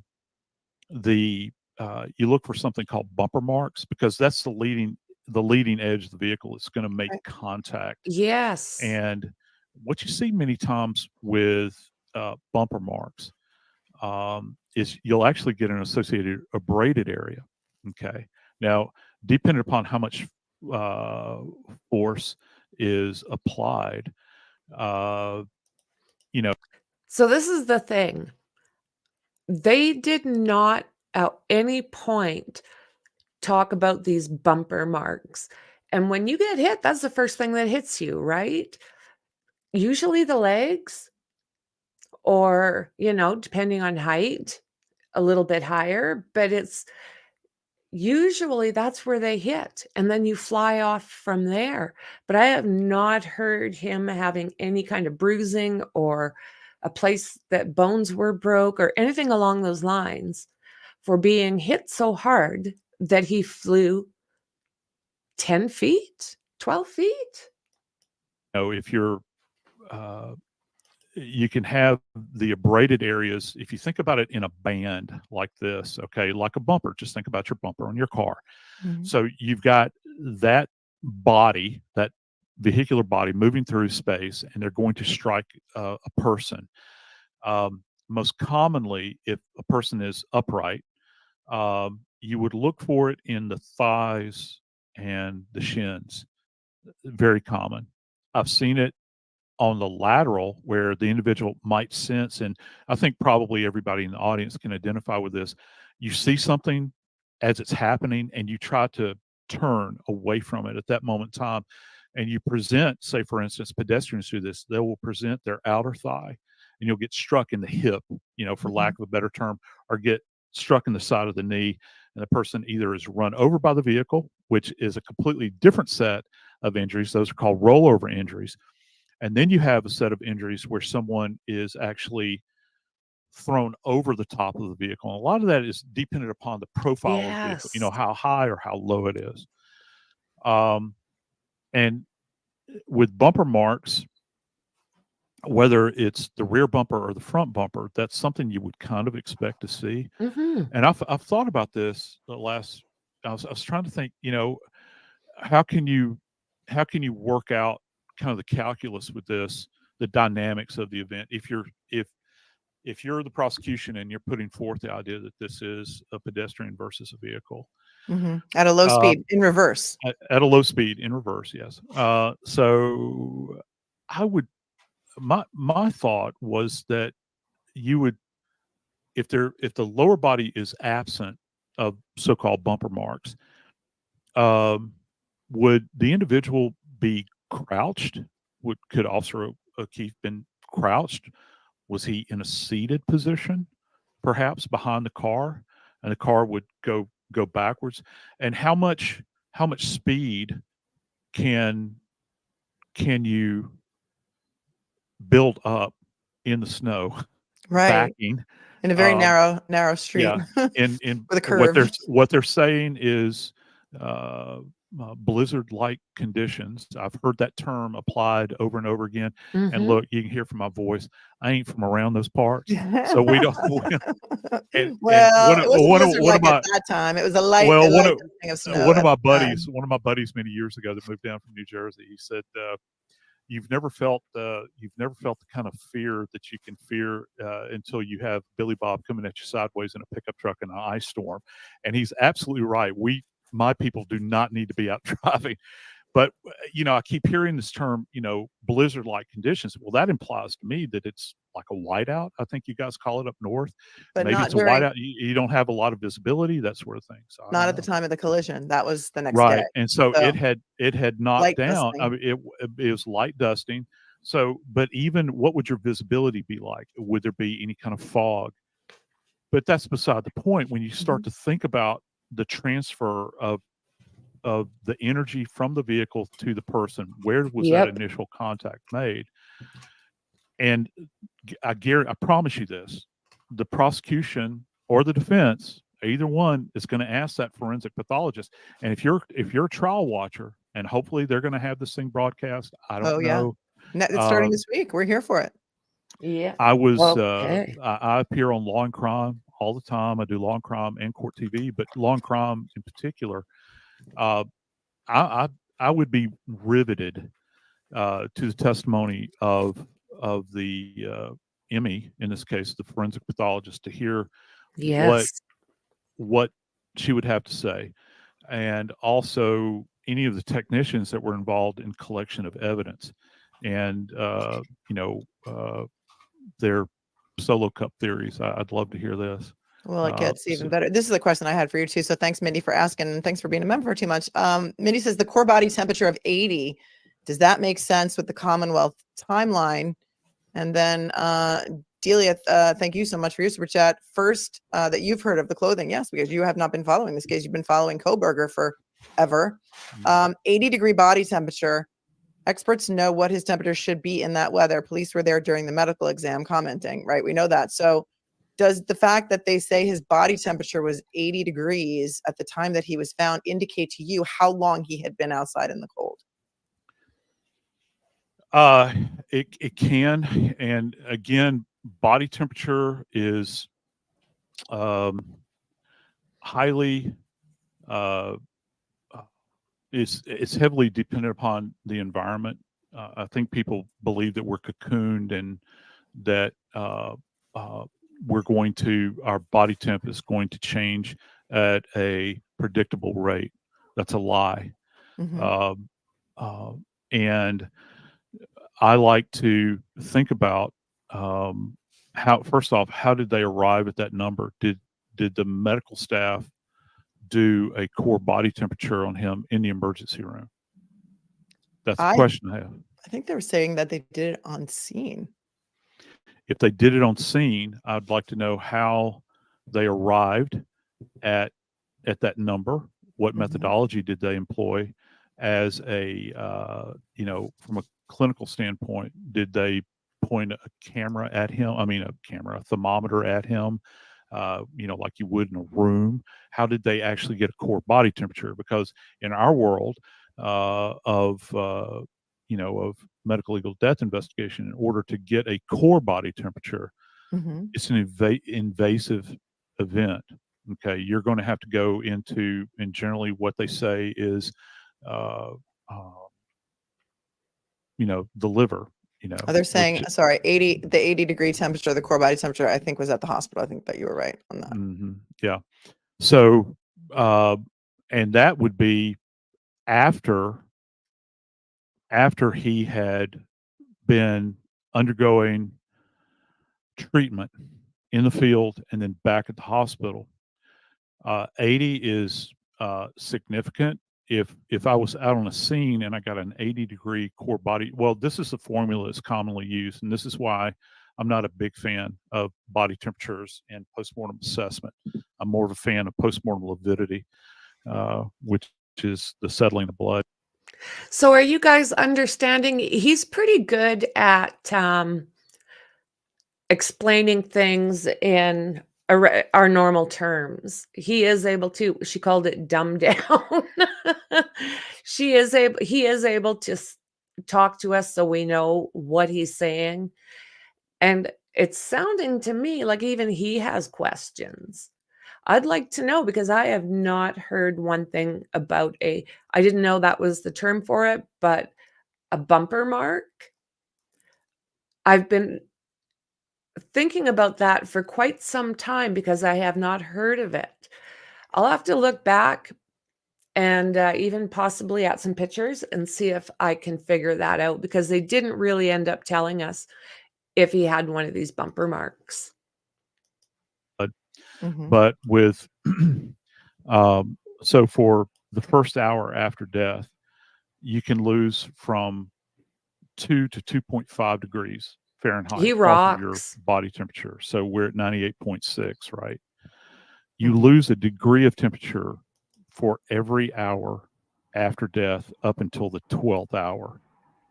But that's under ideal conditions. And of course, we all know that none of us that work in forensics, particularly those of us out in the field, there's not a single damn one of us that work under ideal conditions. So these studies were conducted at a static 72 degrees. That's why, I have a real hard time, trying to understand this. And I'd like to know how they arrived at that temperature. Very simply put, I'd like to know how they did that. Yeah, how it they just do that. it just says that Mr. O'Keefe had arrived at the Good Samaritan Medical Center with a body temperature reading in the low 80s. It was about 18 degrees outside, and he arrived at the hospital sometime before 7 a.m. They didn't pronounce him until 7:50 a.m. Is it required to warm the body before you can pronounce? Do you think?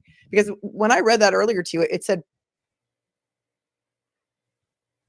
Oh, where'd you Hey go? guys, is it just us? I think it is.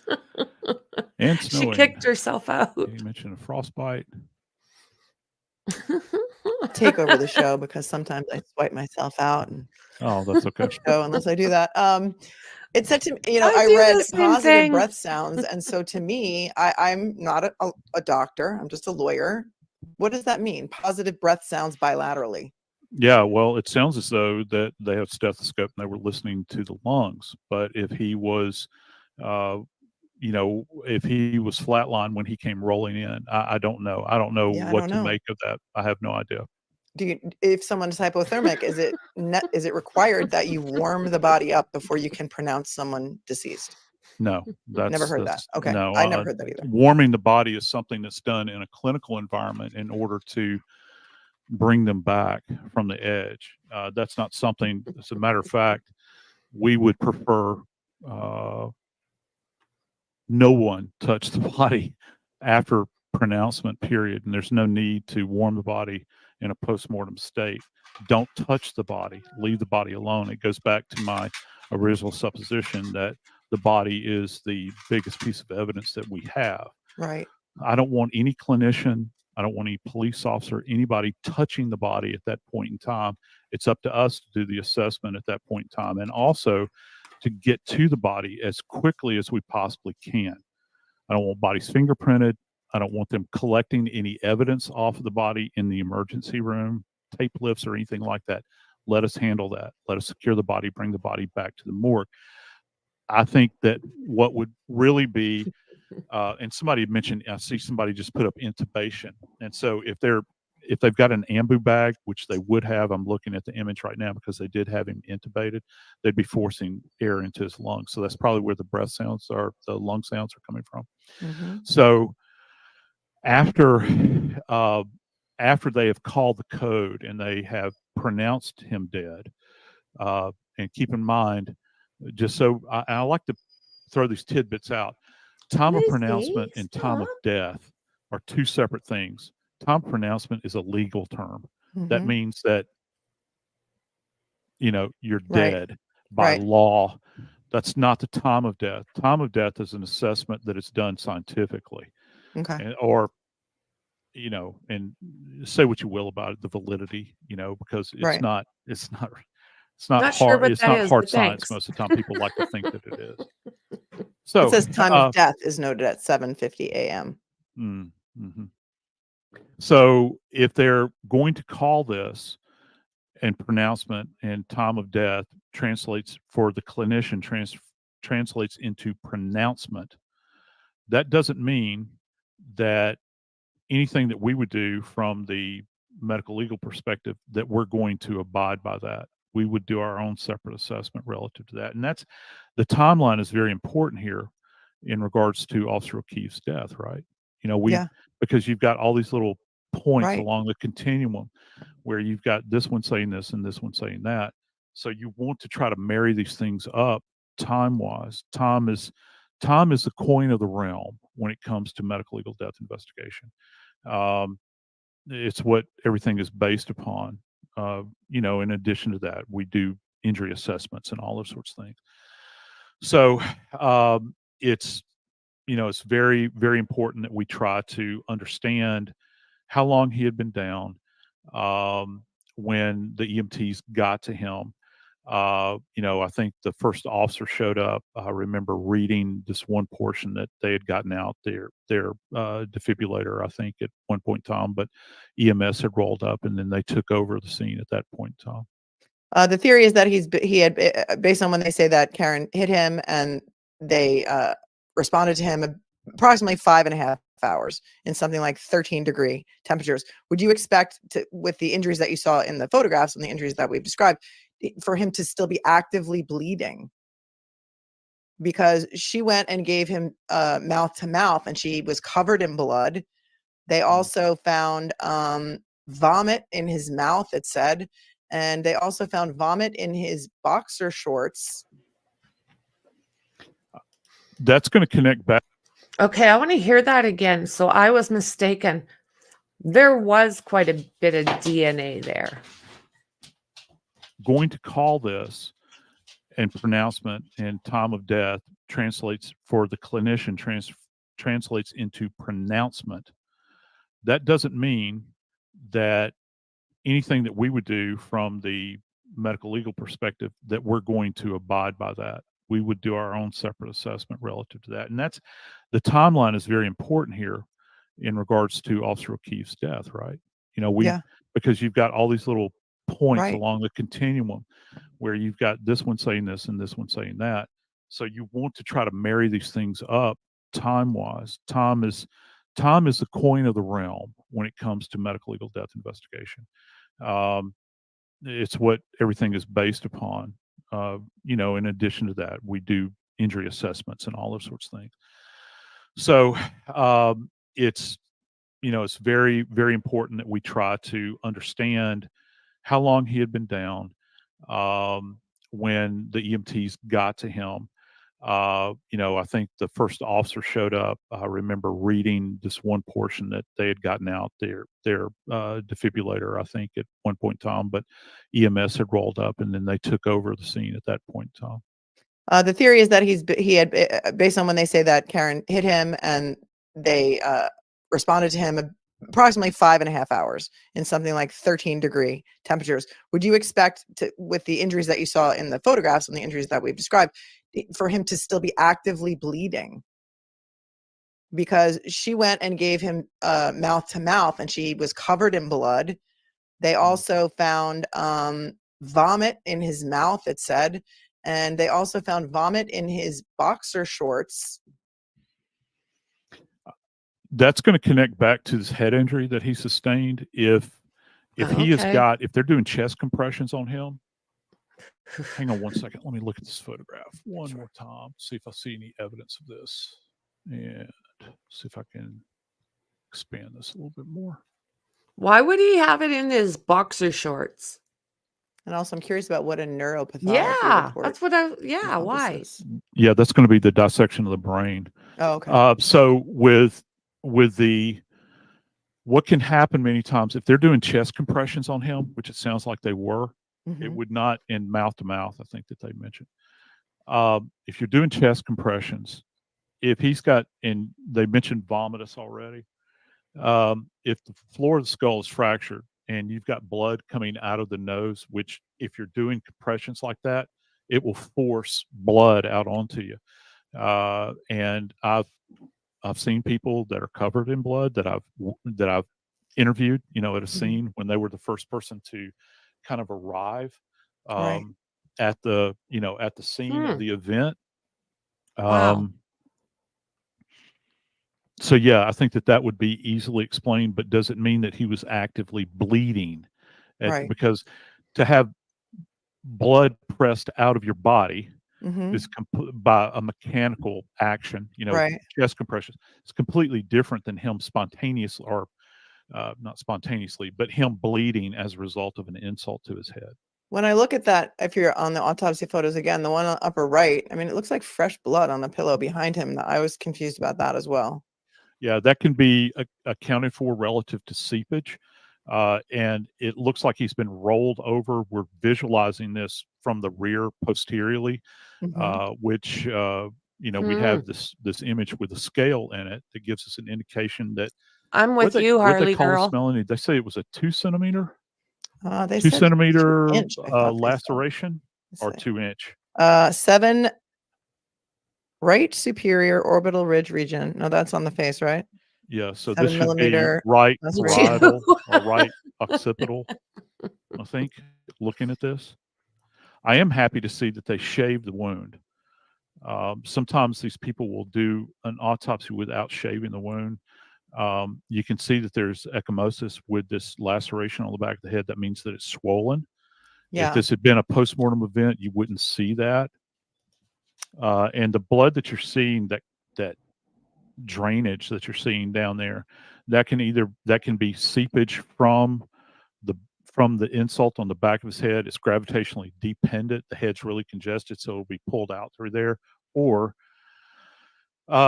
it could be where they're manipulating the body back and forth. I don't mean manipulating in a negative connotation. You have to move bodies back and forth.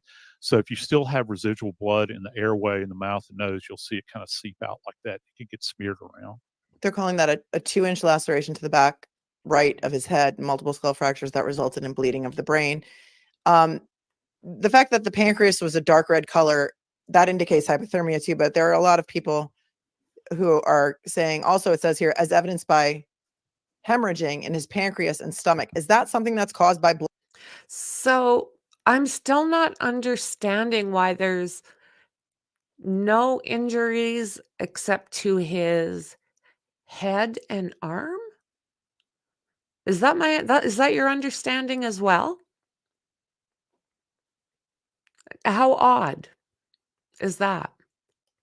Blunt force trauma, such as being hit by a car? In a certain portion of your You could sustain any of the internal viscera. You can sustain these hemorrhagic events. What they would have done, though, is that they're not simply basing this upon their assessment grossly, as I'd mentioned earlier, where they're just looking at the body with the unaided eye. They're doing that histologically. And to me, those are not the injuries unless he was literally sitting down and she backed up that way. Why would he be sitting down? Because it makes no sense that these are injuries to the upper part of his body, not the lower part.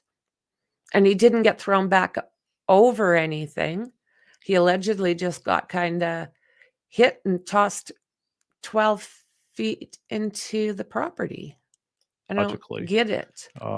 they would have taken sections of the pancreas, put it on a slide, taken a look at it, and the forensic pathologist can make that assessment, that diagnosis, microscopically, and see what's going on at cellular Lizzie. level. And there are changes that they appreciate relative to hypothermia. And the interesting thing about hypothermia in hypothermia, forgive me, and hyperthermia is that many times those are diagnoses of exclusion. Many times you won't see evidence of it. It's more of a circumstantial kind of diagnosis. You're not going to see evidences in every single case. And sometimes the forensic pathologist will say, well, he's out there and he's alive and he was exposed to these temperatures. I don't really have enough to hang my hat on, but we'll go ahead and call it hypothermia. But that pancreatic response is something that I have, noted in the past in regards to cases with exposure to extreme cold. How long does it take for hypothermia to set in? You can begin it deep, and again, it's environmentally dependent upon. A lot of it's dependent upon how cold it is, and the individual's clothing as well. How layered are they? Because as you Right. start to bleed off energy, when the shivering starts, like this, that's your body working to try to warm yourself up, but you're also burning energy and you're getting colder and colder. And I know it sounds like, daddy preaching to a kid, put a hat on when you go outside or put your gloves on, but there's a lot of truth in what mom says. When you're little, you're going to lose body heat very, very quickly. And so if you're not layered up in this kind of environment, it's going to set in really quick. You'll begin to see the first signs of this within about 45 minutes. And it's a slow, agonizing death. There's what happens is the individual eventually, I've had cases where I've had people that have become delusional almost. They'll be talking out of their head. You can have this undressing. It's called paradoxical undressing, which is fascinating, where people that are suffering from hypothermia will begin to take what clothes they have off. Shannon Gilbert. Yeah. And so you get these bizarre events that happen. And then eventually the individuals will slip off into a coma and eventually die. It's very unpleasant. It's a torturous kind of event. Oh, that's horrible. Do you know who Yeah, it is. Dr. Frank Sheridan is? Ring a bell? Name sounds familiar. So he's the chief medical examiner for San Bernardino County, and he's the forensic pathologist that's been hired by the defense. And I just want to, for clarity, read in his opinion, which is that he opines to a reasonable degree of scientific certainty that the injuries to Mr. O'Keefe's right upper arm, right elbow, and right forearm are not consistent with being struck by a motor vehicle, but are consistent with animal claw or scratch marks. Notably, as detailed in and then they go on to say that again, the Albert German Shepherd was rehomed and had attacked other individuals, as in addition to, they say, attacking officers. Well, I hope that I think that's all fine and good that they have this individual. I'm hoping that they're going to have. Those are absolutely questions I have. Absolutely. So let's assume she did hit him. She backed into his face. How did he get the laceration and lump in the back of his head from the snowy ground? Yeah, good question. Good question. And again, like they're just on the top portion of his body. If he flew 12 feet, wouldn't there be skid marks from where he landed, where the momentum took over? You see, and that's what you would think, but it's just, he's just there. He's all of a sudden just there. Would they say 2 inches of snow over top of him? Like, you can see as somebody if they're under 2 inches of snow. It's not as much, And with a blizzard, snow doesn't usually settle.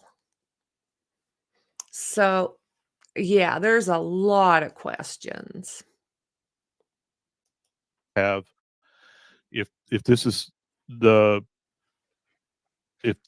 direction they're going to go in, I'm hoping that they're going to have a vet that will testify as well.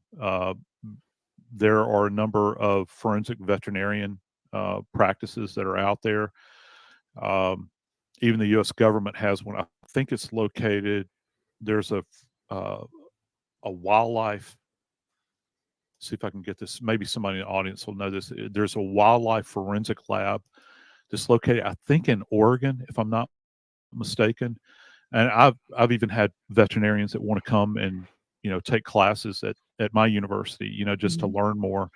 There are a couple of veterinarians out there, believe it or not, where they still have elected coroners, where they are coroners in a particular jurisdiction. Yeah, there are even dentists that are out there that are elected coroners. I know. We learned about that, and I think it was Murdoch, right? That the coroner is elected, and I think if it's Murdoch, I'm not sure, but I think that the coroner in whatever case I'm thinking of was.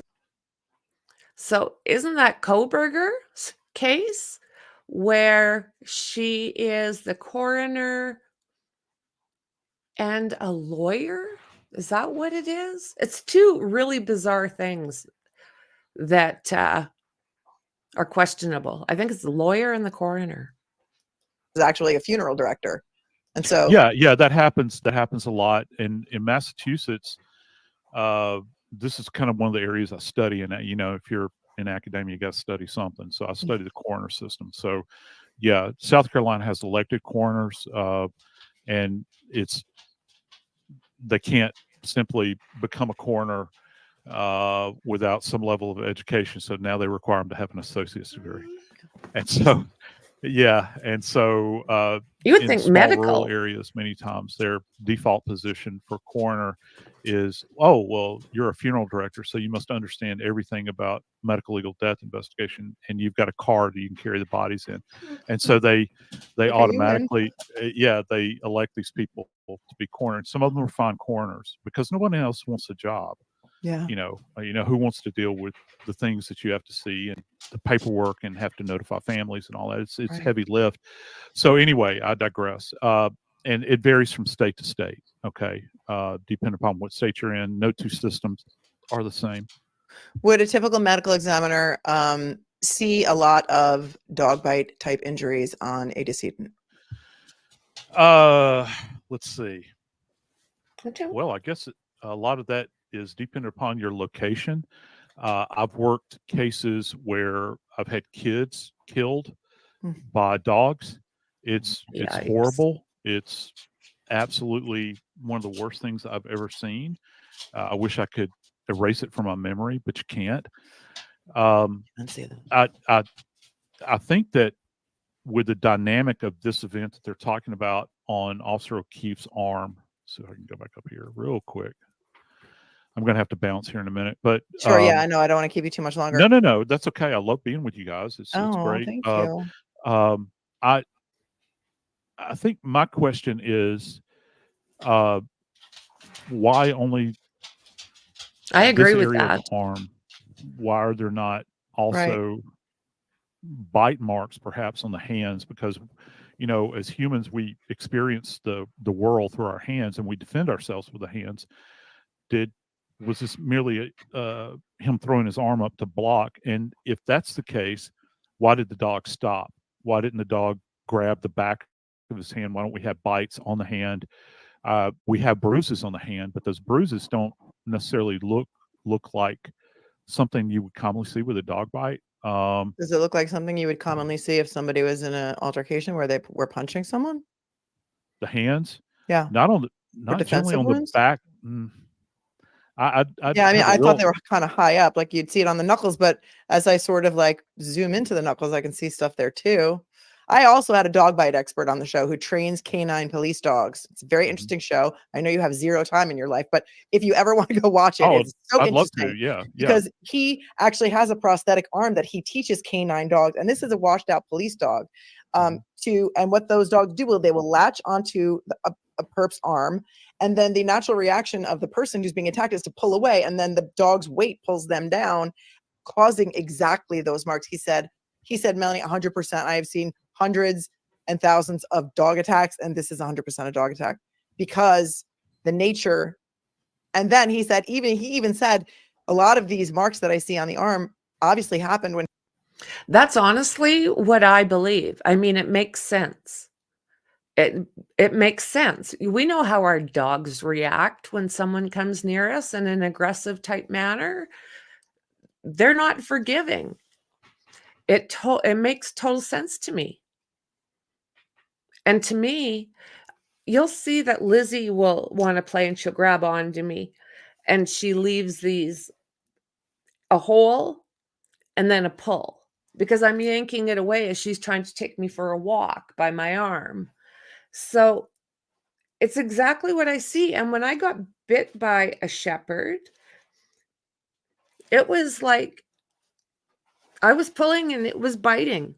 So it was a tear. It would explain the head injuries on both sides of his head. It would explain the broken nose. How they ended up with taillight glass, where they found it, I don't know, because it sounds like they didn't see it the first time when they were taking him. They say they seen nothing. And then at a later date, they're like, oh when they look what we found. It's just all so bloody suspicious. And, you know, I'm watching Joe Scott. And like I said, I just find him a phenomenal person, you know. He's even confused as to what happened here, you know. Even looking at him where we stopped, you can tell he's milling it through his head. What the hell went on here? His fist was hitting his face and the back of his head was hitting the floor. Boom. Right? That's what makes sense to me. Personal opinion. And he was laying down, because you can see where the teeth went in, and there's not always bite marks on the other side. It was a very interesting show. So he said to me, I probably know more about bite marks than an ME because they don't see a lot of dog attacks. No, we commonly don't, to a fatal, to the point of a fatality. When we get them, they are just absolutely over the top. I will tell you, one of the injuries that kind of stands out to me in that vein is there is an insult just above the right elbow, and you've got these kind of what we refer to as curvilinear abrasions right here. They're real close side by side. They're direct. It's the injury that's directly below the two large ones that are by the bicep. This is lower. Yep. And then you've got a smaller area right here. While I'm pointing at it, like you can see what I'm talking about. Yeah. But there's that could, I suppose, be viewed as maybe a mouth clenching. But here's incisors on the top and a bottom, like a shallow bite because it's on a trained dog. That's, I mean, look, also another thing that I thought, the difference between postmortem and antemortem bruising, if there is such a thing. But as I look at this right hand that is clenched, if I enlarge that, it kind of looks like a paw print bruise to me. I mean, tell me if I'm crazy. And I don't know if it's possible to bruise post-mortem. No, it's not. You Okay, don't bruise, so you have to actively, you have to break vessels, and then the blood has to be pumped into what's called the interstitial tissue. That's the area, the fatty tissue surrounding. Okay. Here's the thing I think about these injuries to the right arm. Wouldn't it have been cool if they could have swabbed those injuries, which is something that we do. Is it important to take tissue samples from an arm as such like this? Well, yeah, it's important to have tissue samples, but it's really important to do swabs, right? Because saliva is rich in DNA material, and again, it's fragile. If they went in, they being the medical legal community, went into this case not knowing anything about dog bites, or not knowing that these if you go in, you're predisposed to the idea that this is a motor vehicle accident. And by the way, I've seen injuries like this in motor vehicle accidents, where a car will, I talked about rollover injuries. Yeah. Sometimes you'll get these kind of curvilinear events like this, these abraded areas where the underside of the car. Again, Tony, this is what is going through a person's head, right? This is why the clothes aren't in evidence. Is this why they were just dropped on the floor and then carried around in the back of someone's vehicle? They destroyed the evidence. And why didn't they take a swab of those injuries? It makes zero sense. It really makes zero sense. Will scrape an individual. But again, back to the swabs.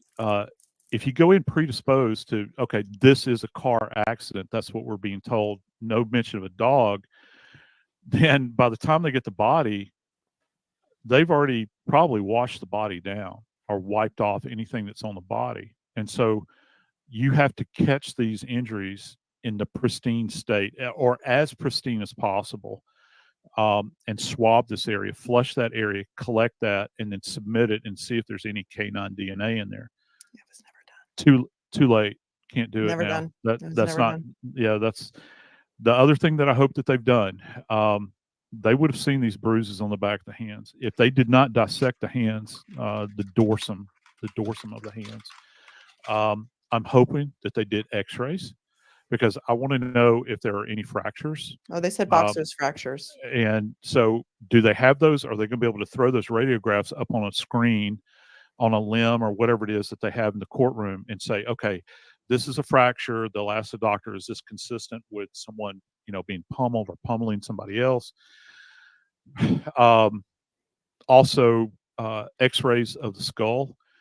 The cool thing about X-rays in court, and I'm going to have to bounce out after this, but Yep. the cool I'll let thing you go. about X-rays in court, and this as an attorney, is that when people in my field go to show photos, attorneys inevitably will say that those are prejudicial. They're so over the top. They're grotesque. All you need, that came up in Murdaugh, as a matter of fact. All you need is just a couple of photographs to demonstrate, because we don't want to prejudice the jury or whatever. The cool thing about radiographs is this: there's no blood, and if you're talking about an extensive fracturing, you can point to this and say, hey, you know what? This is the extent of the fracturing. Now, they might not allow you to show after you have removed the brain and you take a look into what's called the cranial vault, and you see the little spiderweb fractures that are in there as a result of the floor being so thin and that impact injury, because it is rather visually insulting, particularly whoever impanels this jury, they didn't sign up for this. Okay. Right. They've been summoned, and they're going to have to bear witness to this in court. And so there's part of that goes into it too. Are you capable as a jury member to look past the horror of this and understand clinically what the doctor is talking about? Are you going to be so shocked by it that nothing else registers the rest of the day? Right. So there you go. All right. Final thoughts. I know I've kept you for so long, and I thank you so much for coming. And I hope I would love for you to come back if you'd be open to that. Final thoughts. What do you make of this? What I make of it is, part of me wishes I could have some of the practitioners in my classroom so that I could teach them about evidence collection, or some of my colleagues could. The whole solo cup thing really, is kind of taking me aback a bit. And an absence of timeliness. The issue with clothing is quite striking to me, because it had never been logged in, and it was held. I think that's a major problem from an evidentiary standpoint. Yeah. Well, we didn't even get into the fact that they didn't find the taillight pieces until 12 hours later, when another foot of snow had fallen and they were on top of the snow, the red taillight pieces. And right. Can a human body shatter a taillight? That's the theory. Sure. Given if the vehicle is traveling at the necessary velocity in order to facilitate that. Yeah, that would have to be it can't happen. I mean, I've seen lenses I've seen taillight lenses, and I've seen headlight lenses, with people embedded, having bits of the plastic. It's high impact plastic, by the way. To have that embedded into the skin, you see all sorts of, manners of things like that out there at the scene, and to have it shattered, I'm hoping that those were, when they were collected, that they were effectively tested for any kind of DNA. I understand it is being said, at least. I can't validate this. And they're saying way. microscopic pieces of the taillight in his clothing, but then there's photos of her car that just show a cracked tail. It's a very, very convoluted case, as you can see. I didn't want to overwhelm you all in one evening, but that's okay. When I look at this with all of my years of litigating accident cases and motor vehicle accident cases, these injuries do not look to me like they were caused by a low speed motor vehicle accident. So yeah, it's true. I love what Tom, by the way, I love what Tom just said. By the way, Boston's one of my favorite towns. And he says, let me go back up here. You ever walk in a crosswalk in Boston? You're not a pedestrian, you're a target. So yeah, I love Boston. I love it. I'm a fool for it. I love going up there. It's tragic. I mean, it truly is. I think that you don't need me to tell you that. It's horrible. I hate that this man died in such a manner. Yeah. I just hope that we can find the truth. That's what I'm interested in, the objective scientific truth. Right. And bring this to some kind of conclusion one way or another. Right. So do you have reservations that it may have been from a lesbian motor vehicle accident? I'm not really getting an opinion. With a reasonable degree of medical certainty, doctor, what would your opinion be if called to testify on this case, just from what we've looked at today? I don't know. I might come down as the medical examiner has come down. I don't know that I have enough information to compute that. And particularly if you're saying that a fight took place in the house and you that's their theory. And you didn't go into the house to examine that. No. And they ripped up the basement flooring. They sold the house. They rehomed the dog. I mean, there's a lot of circumstantial consciousness guilt people say, perhaps. I'd have a real issue with that because, you know, that goes to the thoroughness of what you're doing. Listen, at the end of the day, you get one shot at it.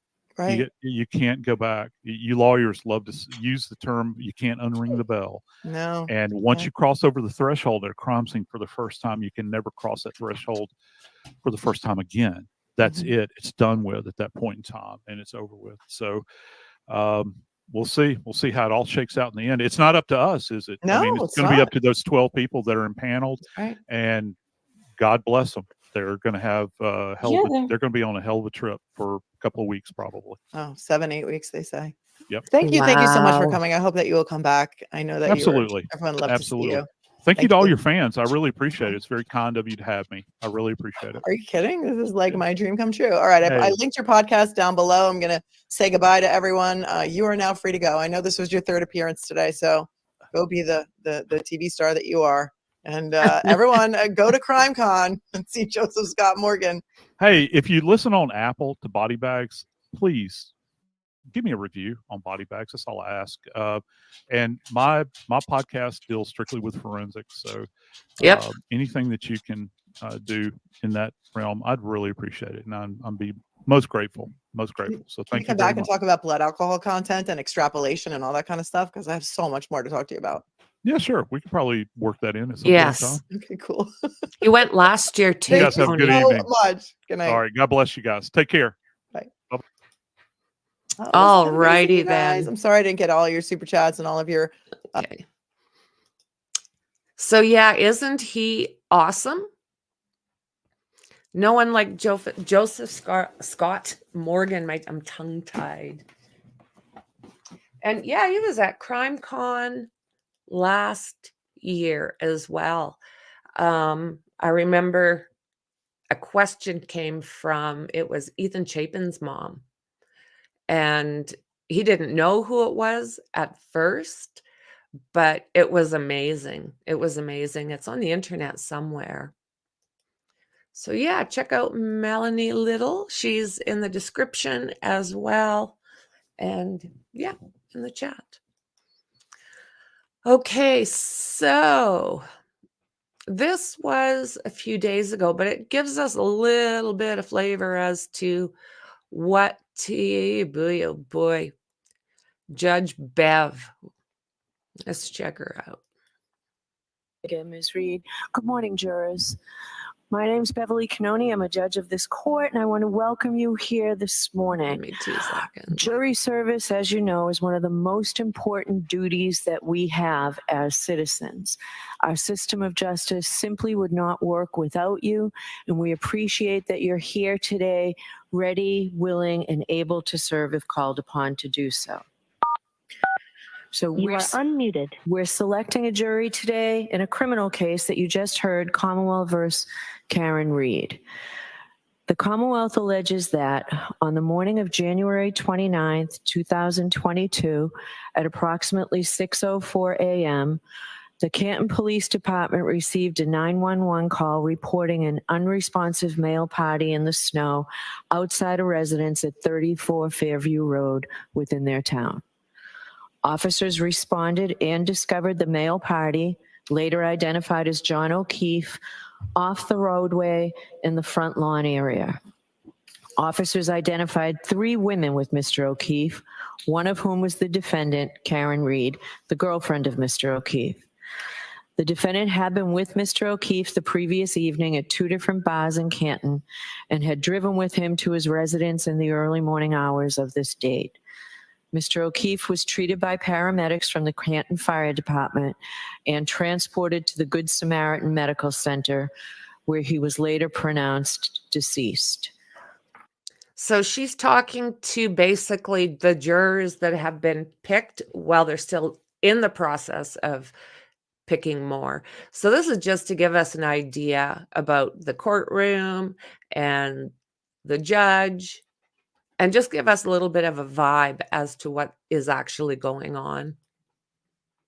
The Commonwealth alleges that the defendant struck Mr. O'Keefe with her vehicle earlier that morning and then left the scene while Mr. O'Keefe lay injured in the snow during a blizzard. The defendant denies that she has committed these or any crimes alleged in this case, and she has pled not guilty.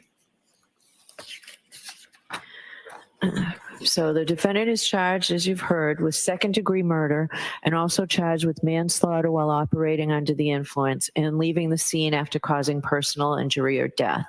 I will describe these crimes in detail at the end of the case when I teach the jury the law, but briefly, murder is the unlawful killing of a human being.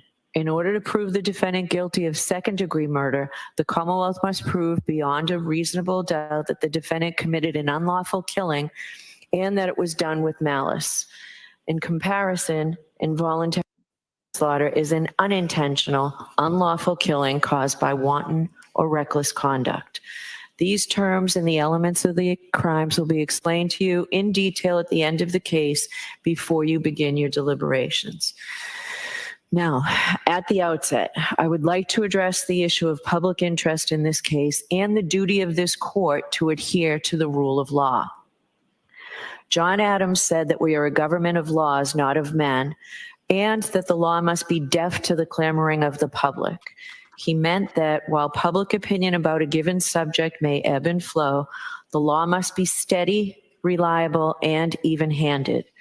We know that in the subject of this case, there are people advocating for one outcome or another with intensity, but without the benefit of having heard or seen any evidence at all. The law works in a different way, and the difference is crucial to our system of justice. The jurors selected for this trial will hear and judge the evidence. They will decide what the facts are, and where the evidence is contested, they will determine where the truth lies. Ultimately, the jury will decide whether the Commonwealth has carried its burden of proving that the defendant is guilty of any crime beyond a reasonable doubt and to a moral certainty. People outside of this building have rights, and we know that they have voices. But this criminal trial will be decided by an independent jury, free from outside interference, based only upon the evidence presented in this courtroom and the law. This is the only way to ensure that every person who comes before the court receives a fair trial. It is just that simple and that important. So, based on what you know, if you've been following this at all, do you think Auntie Bev is going to be able to be impartial? Do you think that she's actually going to give Karen Reed a fair go? Or do you think that it's just like, okay, I know all these players and yeah, we're not doing that? I'm curious to know what you think about that. What do you think of Auntie Bev? public comment will likely continue. The rule of law will be upheld. Okay, well, will it? Let's hope.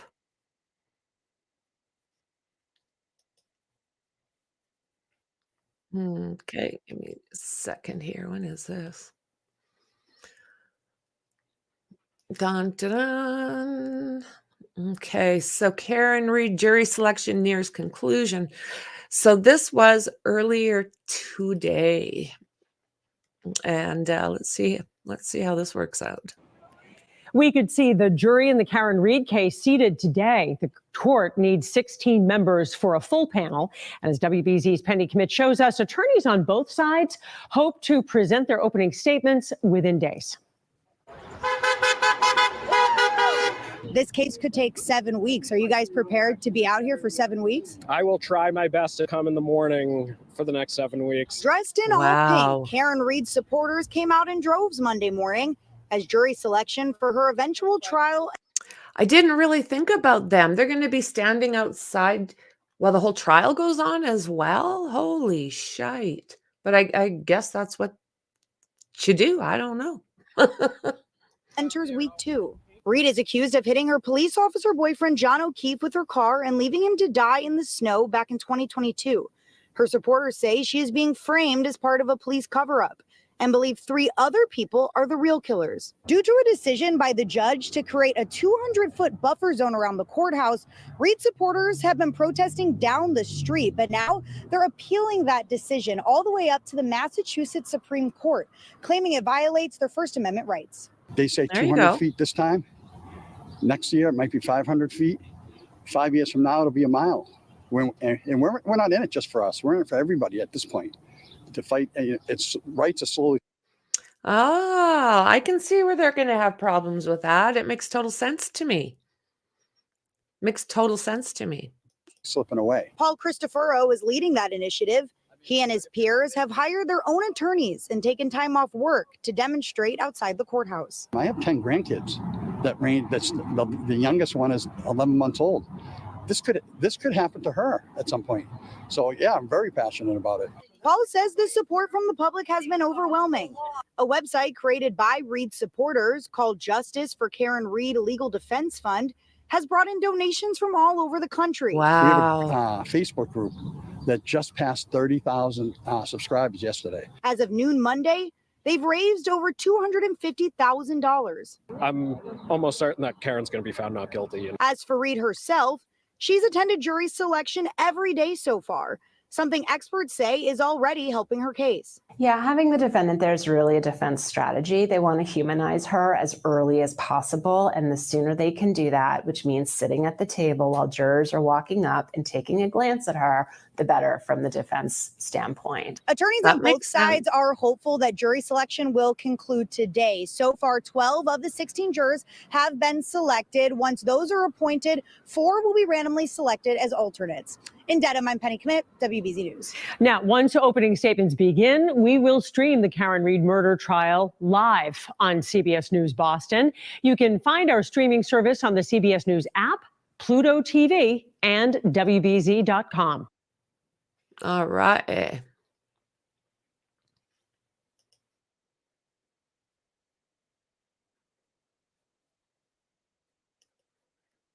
Okay. I'm just going to move that around a little bit.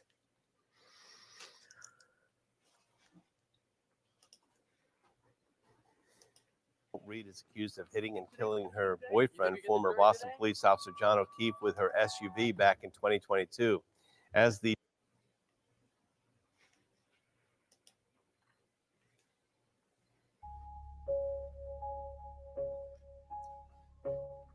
What the hell? Good evening and welcome back to Canton Confidential, the Karen Reed murder trial. I'm Glenn Jones. Well, we made it to the end of week 1. So far, we've seen 3 days of jury selection. That got us 12 jurors, dozens of dismissals, and another thick stack of motions filed in court. If you're just joining our special coverage of the case, let's get you caught up. Karen Reed has pleaded not guilty to second-degree murder, motor vehicle manslaughter, and leaving the scene of a collision causing death.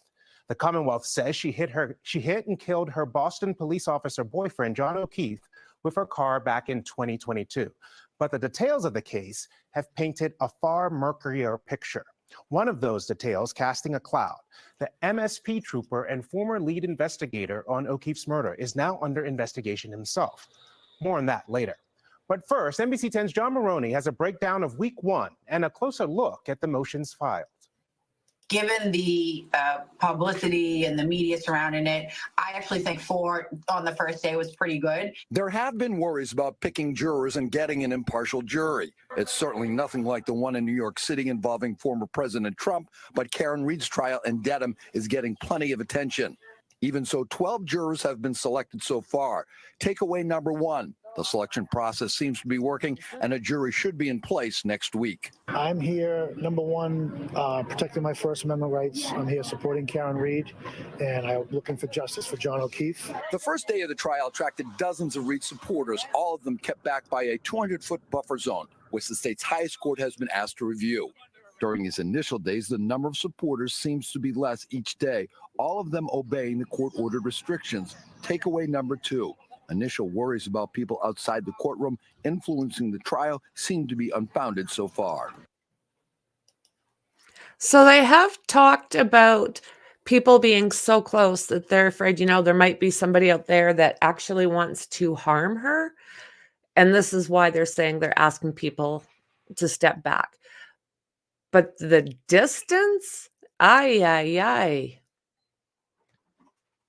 Ay, ay, ay. I don't blame them for complaining at all. Karen Reed is, the defendant in this case, and she's entitled to a fair and impartial jury, and they should hear all of the evidence. Judge Beverly Cannoni has told jurors the trial will be lengthy, and both sides have identified more than 160 potential witnesses. The prosecution is still waiting for answers about admitting important blood and DNA evidence. And while Reed's attorneys have been allowed to present a third-party culprit defense, there will be restrictions. Takeaway number 3, will the 6 to 8 week timeline actually hold up? A lot of that will depend on whether the government is successful in getting all of their key evidence in. And if not, then we have a much shorter trial.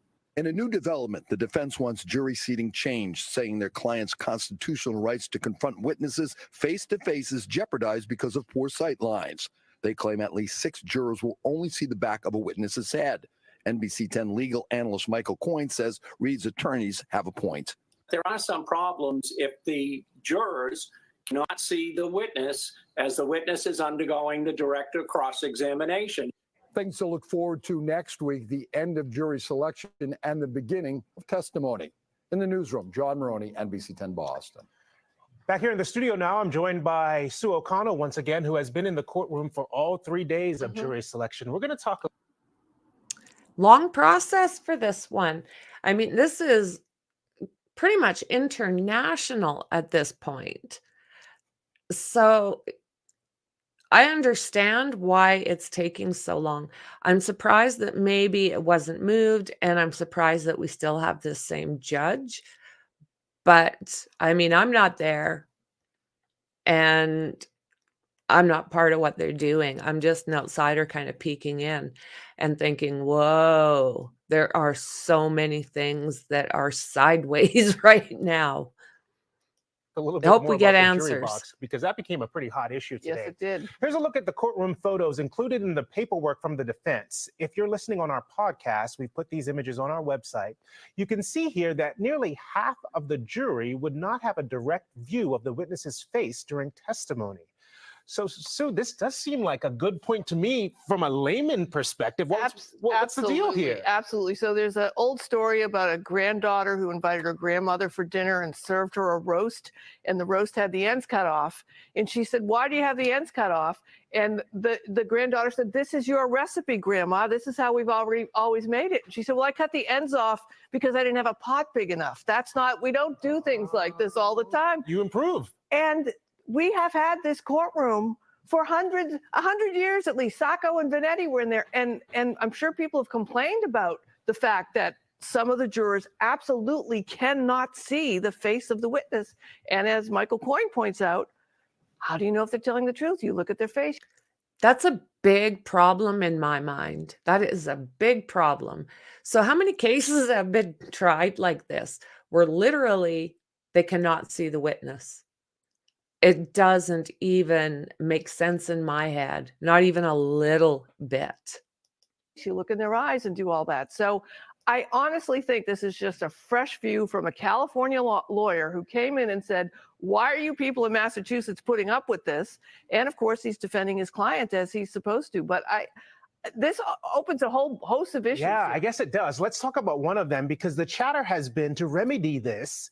Perhaps you have the witness turn their body when answering questions, but when you do so, you're turning away from the defendant who no longer can see what's going on. Right, and you're asking a witness to do a performance, right, which is very difficult. You're up on the witness stand. There are going to be regular people who are up there, and they're then asking them to, do this very traumatic conversation you're having and this very stressful thing, and then turn, and look to you. And it's strange. It's also like, what happens to prior cases? Let's say that they decide, yes, this has been unconstitutional.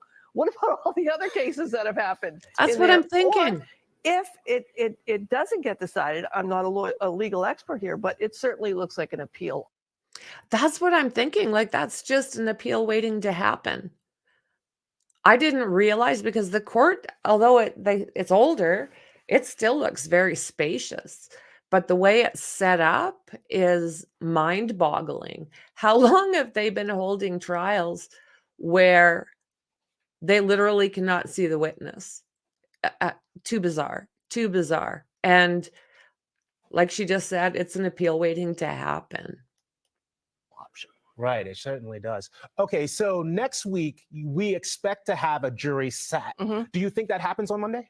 I don't. Well, it depends. It depends on what the size of the jury pool is. I'm told by experts that the beginning of the week you get a lot, and then it trails off as you go through. So I think if we get 90 potential jurors on Monday, there's a good case that a good chance that we'll have the jury seated. Okay, that means you're back in there. I'll be back there Monday on the hard morning. benches. Sorry about that. Follow me on the benches are not. No. The defense tried unsuccessfully to get this case dismissed, partly because they believed the lead state police investigator had a personal relationship with witnesses in this case, and he didn't disclose it. Trooper Michael Proctor continues his assignment with the Norfolk County District Attorney's Office, but he's under a mic. So this will explain a little bit about what's going on behind the scenes when it comes to this. This should be very interesting. Microscope now that an internal investigation is underway. In the early days of the investigation, State Trooper Michael Proctor was responsible for interviewing witnesses, especially the people inside the home of Boston police officer Brian Albert at 34 Fairview Road in Canton. John O'Keefe's body was found in the snow outside this address. In pretrial motions, the defense argued Trooper Proctor did not interview Brian Albert until 6 months after O'Keefe's death in July, even though he's the home's owner, and was hosting after-hour guests on the night of January 28th. The defense also... I want to hear that again. I'm sorry. Unreal. Okay. So there's the house. And allegedly, well, there was snow. It was a blizzard. So there was snow on the ground and what have you. But allegedly, she backed up, sent him flying 12 feet into the snowbank. There's no momentum, like Tony said. It's just like, for whatever reason, he just kind of fell there in that spot. It's the most bizarre thing. It's lordy. So let's hear this again. And was hosting after-hour guests on the night of January 28th. The defense also accuses Trooper Proctor of not disclosing his personal relationship with the Alberts. That's the same Michael Proctor who's also years-long close family friends with the Alberts. The Proctors have called the Alberts their, quote, second family. And to that point, now we have benefit of some hindsight, and that's the federal investigation. Yes. We've been saying since September 16th, 2022, in lengthy motions that we filed before this court and filed with the Commonwealth, there is a conflict. You're not investigating the conflict. That conflict was never described to the grand jurors. The specifics of the federal investigation are unknown, but we know Trooper Proctor is the subject of a state police internal investigation. And the NBC 10 investigators have learned that internal review is related to the Karen Reed case. There you go. Todd McGee is joining the conversation here on Canton Confidential now. He's a former Massachusetts state trooper with more than 20 years experience and can help put some context around all of this. Good evening. It's good to have you in here. Thanks for having me, Glenn. All right, well, let's start about interviewing. So you see how this is starting to go, how the web is starting to be formed right from the start. right from the start. Witnesses as an investigator. In this case, the defense says that the lead investigator waited 6 months until he interviewed a key witness. That seems odd to me. Is it to you? Well, we have to really remember that the burden of proof is on the state. And What's that the got to Commonwealth do is with going it? to have to prove beyond a reasonable doubt that all of the evidence that's brought forward is compelling enough to get a guilty verdict. That being said, when information is held back, or if there's an improper investigation, not disclosing relationships, all these things are going to tend to water down the prosecution's position. And that then is going to help Karen Reed's attorney on defense to help strengthen that sense of reasonable doubt. If we extract this scenario from this specific case, when there is law enforcement who is a witness to a crime, should that factor into how and when you interview that person? Absolutely not. If a witness is a witness, regardless of their vocation, if they are. But why did they wait 6 months? Was it 6 months?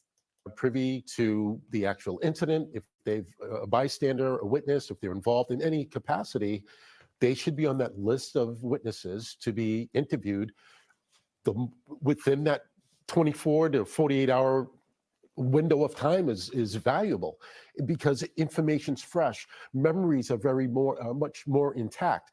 To interview anyone down the line months later, 6 months later, that again starts to erode the credibility potentially of the prosecution in this case. So in this case, Trooper Proctor is still assigned to the Norfolk County District Attorney's Office. He's still working on cases. Is that appropriate and normal until the outcome of the internal investigation is known? Yes, because there's no allegations against him, although this is a serious issue that's being investigated and something that is going to be warranted by internal affairs. His day-to-day activities on other cases should not have any bearing on other cases that he's working on currently. I'm curious, in the 20 years that you were a state trooper, you saw a lot of murder cases go to trial. Have you ever seen a scenario where there is a parallel federal investigation into the agencies that are prosecuting the murder trial at the same time that the trial is going on? It's rare, but we have to understand that in my cases where I've been a Rare? How could it not be rare? I don't think he should still be looking into this, especially when the feds are looking to him on how he's dealing with this. I think that's totally inappropriate. subject matter expert, either in deposition or in front of a judge and jury. I think what's really going to tell the story here is the evidence. Evidence from the vehicle, from the actual black box of the vehicle that would show acceleration in going in reverse where the damage of the vehicle is shown, as well as not just the tail lens glass found on Officer O'Keefe's body, but also that black box is going to determine. The second issue that's really going to be intriguing is the medical reports. The medical reports always tell the truth as far as to what transpired. And as a reconstructionist, if you work back the scenario, reverse engineer it, there should be other damage on Officer O'Keefe's body if they look at in the autopsy, not just a head injury. So either way, whatever information on the body is there is going to tell the story and provide support on either side of this case. I think you're telling a cautionary tale that we need to be careful with cover-up conspiracies until we've heard the evidence. We need to be careful on all of those aspects. But again, the information is there, and the information in the form of the evidence tells the story. All right, Tom McGee, thanks. This is valuable insight. Next week, we find out if... Yes, absolutely. Let me see here. No. 16 jurors continues in Karen Reed's trial. This is out today. Now, I'm not sure.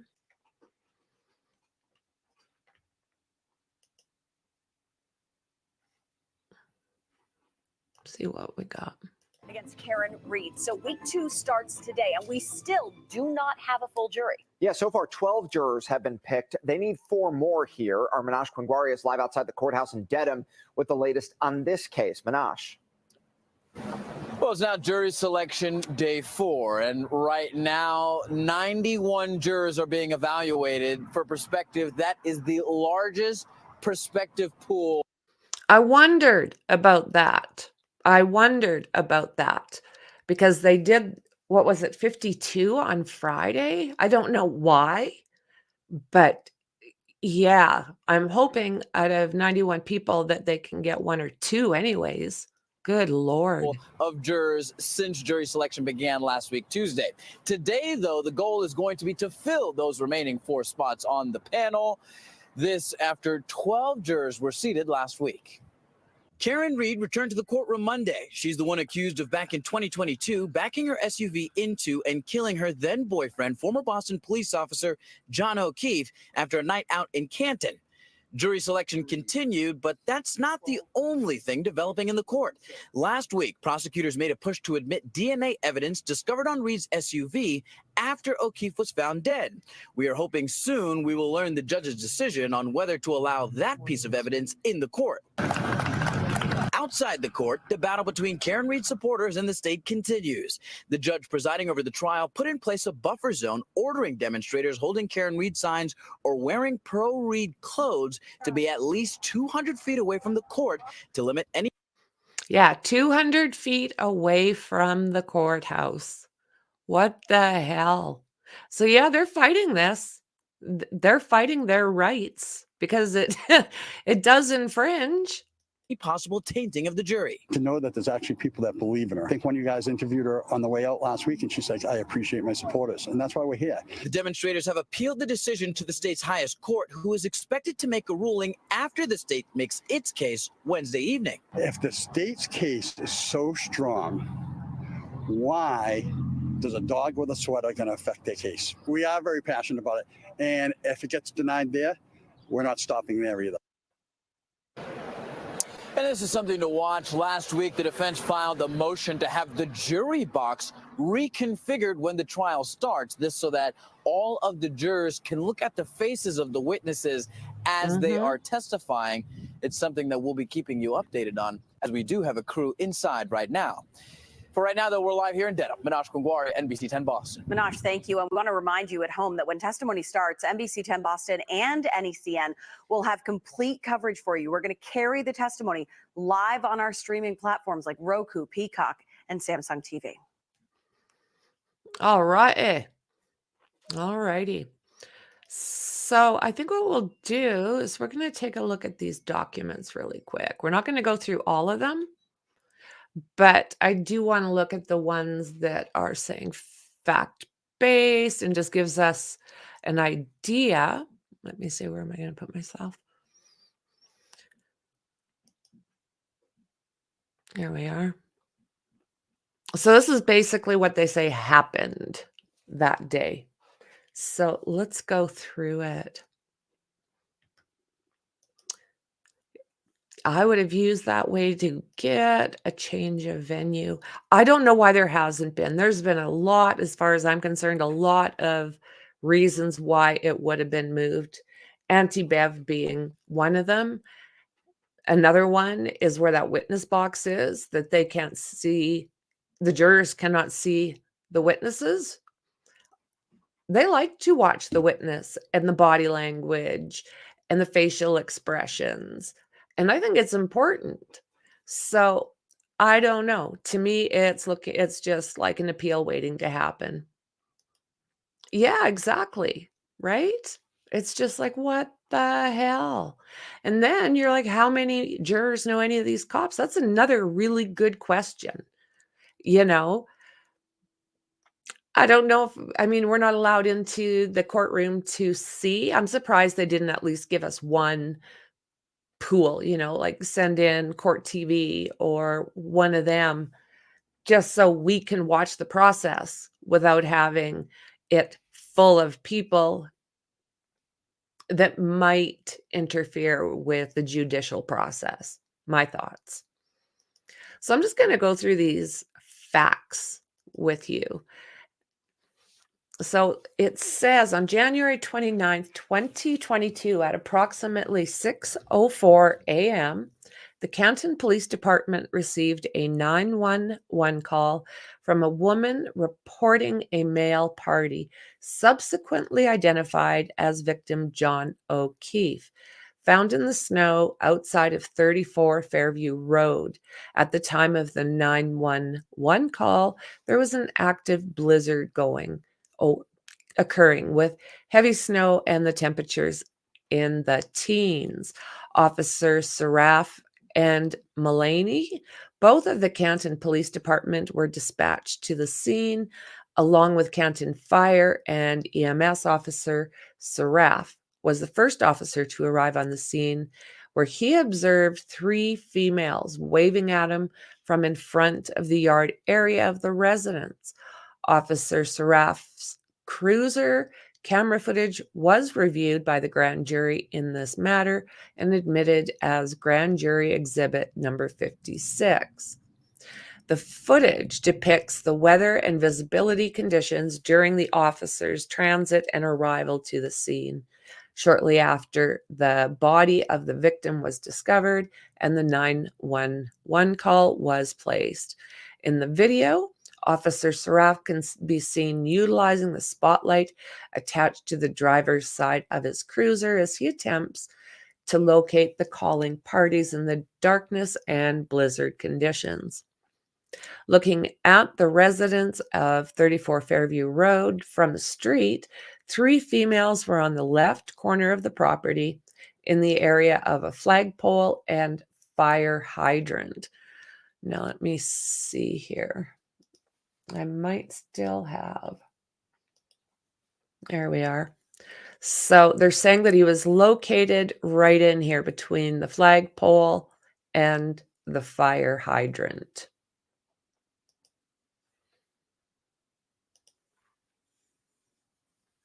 Officer Saraf observed the victim lying on the ground as 2 of the females were performing CPR on him. The 3 females on scene were identified as the defendant Karen Reed, Jennifer McCabe, and Carrie Roberts. Officer Saraf further observed the victim to be cold to the touch and not breathing. He returned to his cruiser to retrieve his AED device. However, at this time, Canton Fire and EMS arrived on the scene to over resuscitative efforts. Paramedics transported Mr. O'Keefe to the Good Samaritan Hospital in Brockton, where he was subsequently determined to be deceased by Dr. John Rice hours later. So we're hearing about all this activity that went down in this front yard. We know that there's a bunch of cops in there. We know that there was many lights, a lot of activity, and nobody came out of that house. Not one person. It's unreal. So, following the victim's transport to the scene, they began to search for any evidence around where Mr. O'Keefe had been discovered in the mounds of snow on the front lawn of the residence adjacent to the roadway. They located a broken cocktail glass and multiple patches.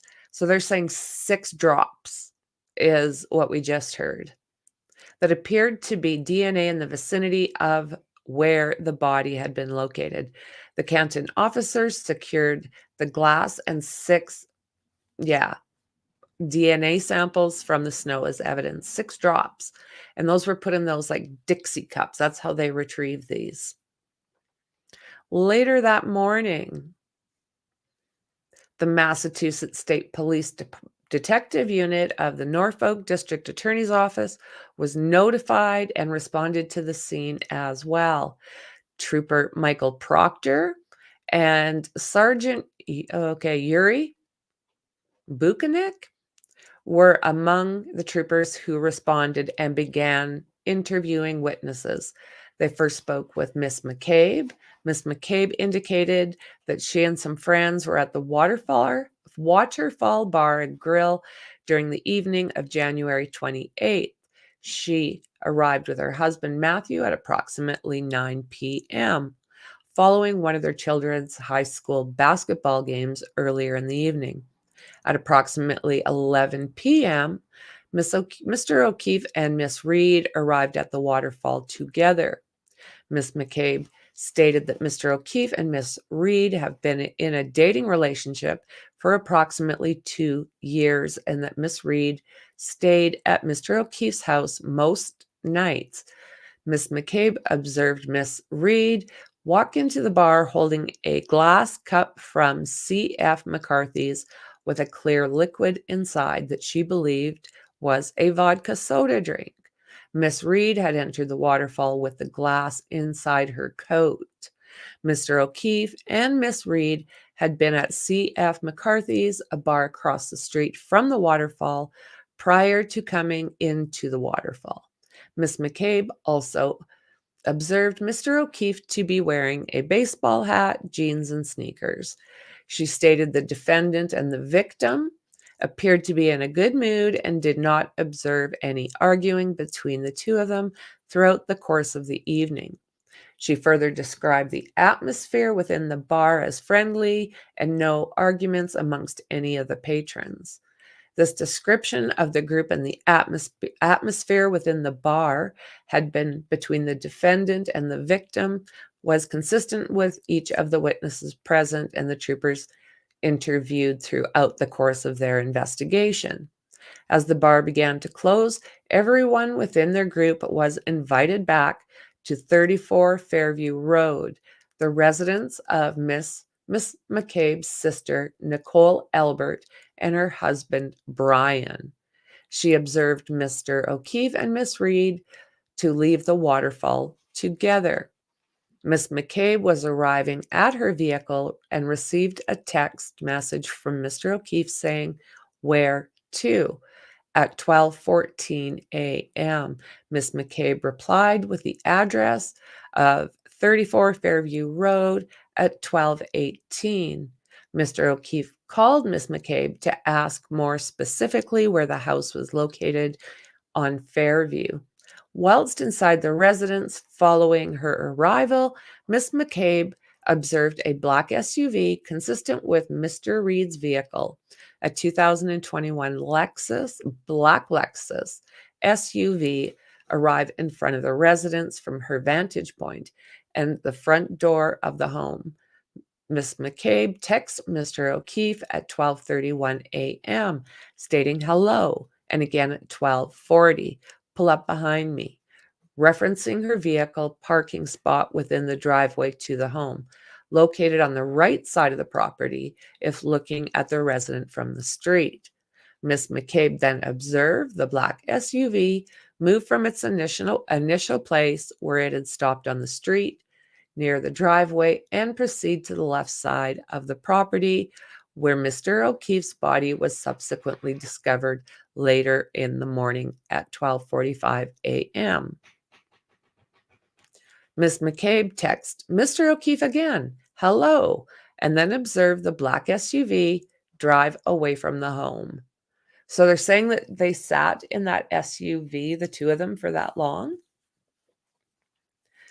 At approximately 4:53, Miss McCabe stated that she received a phone call from Miss Reed looking for Mr. O'Keefe.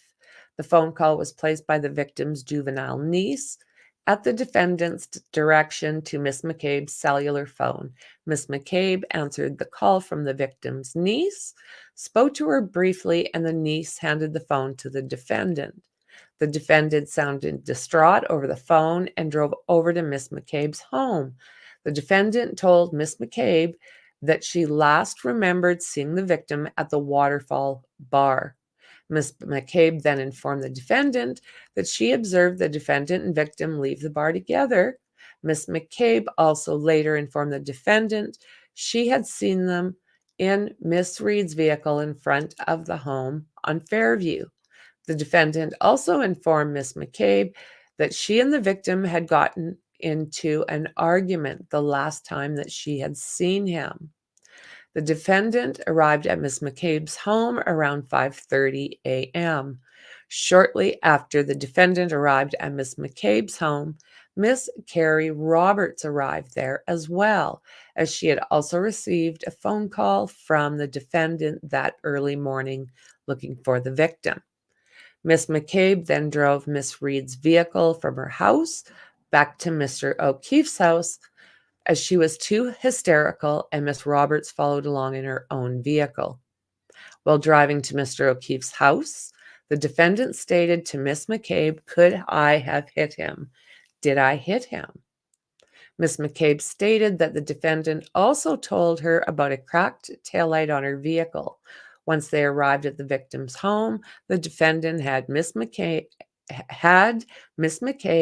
look at the cracked taillight, which Miss McCabe described as the passenger side right rear taillight, as cracked and missing pieces. Miss McCabe and the defendant then entered Mr. Roberts' vehicle to go looking for the victim. The defendant was seated in the back passenger side while Miss Roberts drove Miss McCabe and Miss drove and Miss McCabe was seated within the front passenger seat. Miss McCabe stated that they had turned onto Fairview Road from Chapman Street. At that time, it was snowing heavily with the wind blowing, creating poor visibility. So Miss McCabe stated that just prior to 34 Fairview, there is a cluster of trees, and immediately the defendant stated that she saw the victim. The statement initially confused Miss McCabe and Miss Roberts, as they were unable to see Mr. O'Keefe's body lying in the snow. Miss McCabe stated that the defendant screamed to open the door and ran directly over to the body near that cluster of trees and laid on top of him for warmth and began CPR. Miss McCabe stated that the victim was lying on his back, covered with approximately 6 inches of snow. Didn't they just say 2 inches a while back? And I'm curious if there's been 6 inches of snow and there is a blizzard, snow doesn't just settle. He's not going to be buried under 6 inches of snow if there's a blizzard going on, unless he was protected by trees. But still, it's sus to me. It's very sus. I mean, we deal with blizzards and snow on the regular, right? So it says, lying on his back, covered with approximately 6 inches of snow, with his phone on the ground underneath him. The defendant yelled at Miss McCabe twice to Google, "How long do you have to be left outside to die from hypothermia?" or something along those lines. On September 9, the troopers interviewed Mr. Matthew McCabe separately from his wife. Mr. McCabe indicated that he has known Mr. O'Keefe for approximately 8 years and had met Miss Reed a handful of times. He stated that he was at the Waterfall Bar on Saturday night and observed the victim and the defendant enter together. He observed the victim to be wearing a baseball hat with a curved visor and Miss Reed to be drinking a clear liquid drink, possibly vodka. Miss McCabe stated that he left the bar from his last group and was heading to his in-laws' home at 34 Fairview Road. He entered his vehicle with his wife Jennifer, was on the phone with the victim telling him to go to 34 Fairview. While at the Fairview residence, he observed a large, dark SUV pull up in front of the house on the street. He had been looking out the front door through the glass storm door and described the SUV's positioning as initially parked in front of the house. Mr. McCabe looked out the window some minutes later and observed the same vehicle had moved forwards towards the left side of the property. Minutes following that, he observed the same vehicle driving off down Fairview, heading in the same direction it had been facing while parked. Troopers also interviewed the homeowners of 34 Fairview, Brian, Nicole, Albert.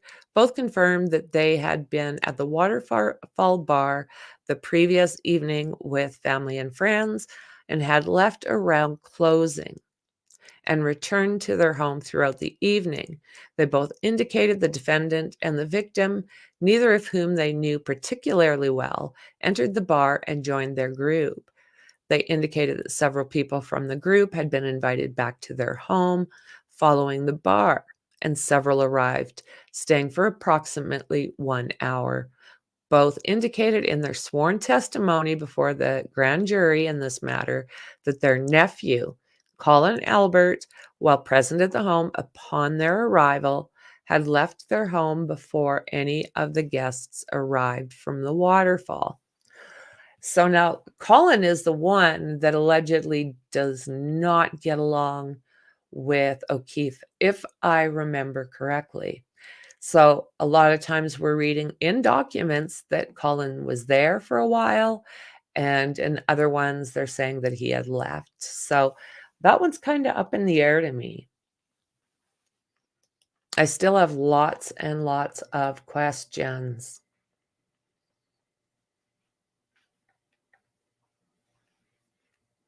Okay.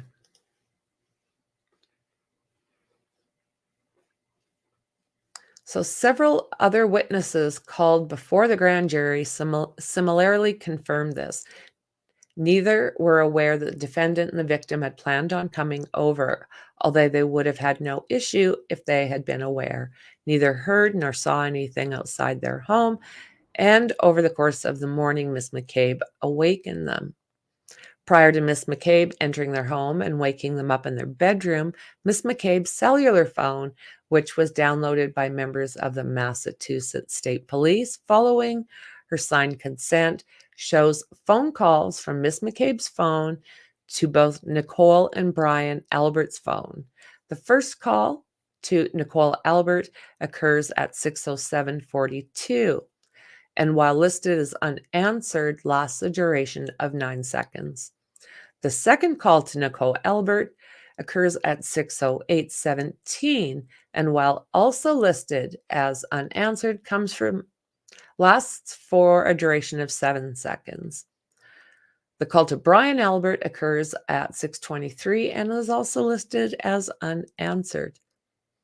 Troopers also interviewed Ryan Nagel. Mr. Nagel's sister, Julie, had been at 34 Fairview the evening of January 28th, visiting with the Alberts' son for his birthday. Mr. Nagel stated that he had been contacted by his sister asking for a ride home. His friend drove with Mr. Nagel in the front passenger seat and his girlfriend in the rear of the cab of his friend's Ford F-150 truck to Fairview. As the truck was driven down Cedar Crest Road, he observed a set of headlights of a mid-sized black SUV coming from the opposite direction to Cedar Crest, and the truck was traveling in, yielded to the SUV, making a right turn onto Fairview, and then followed behind it after executing its left turn onto Fairview. Mr. Nagel stated that the truck stopped directly in front of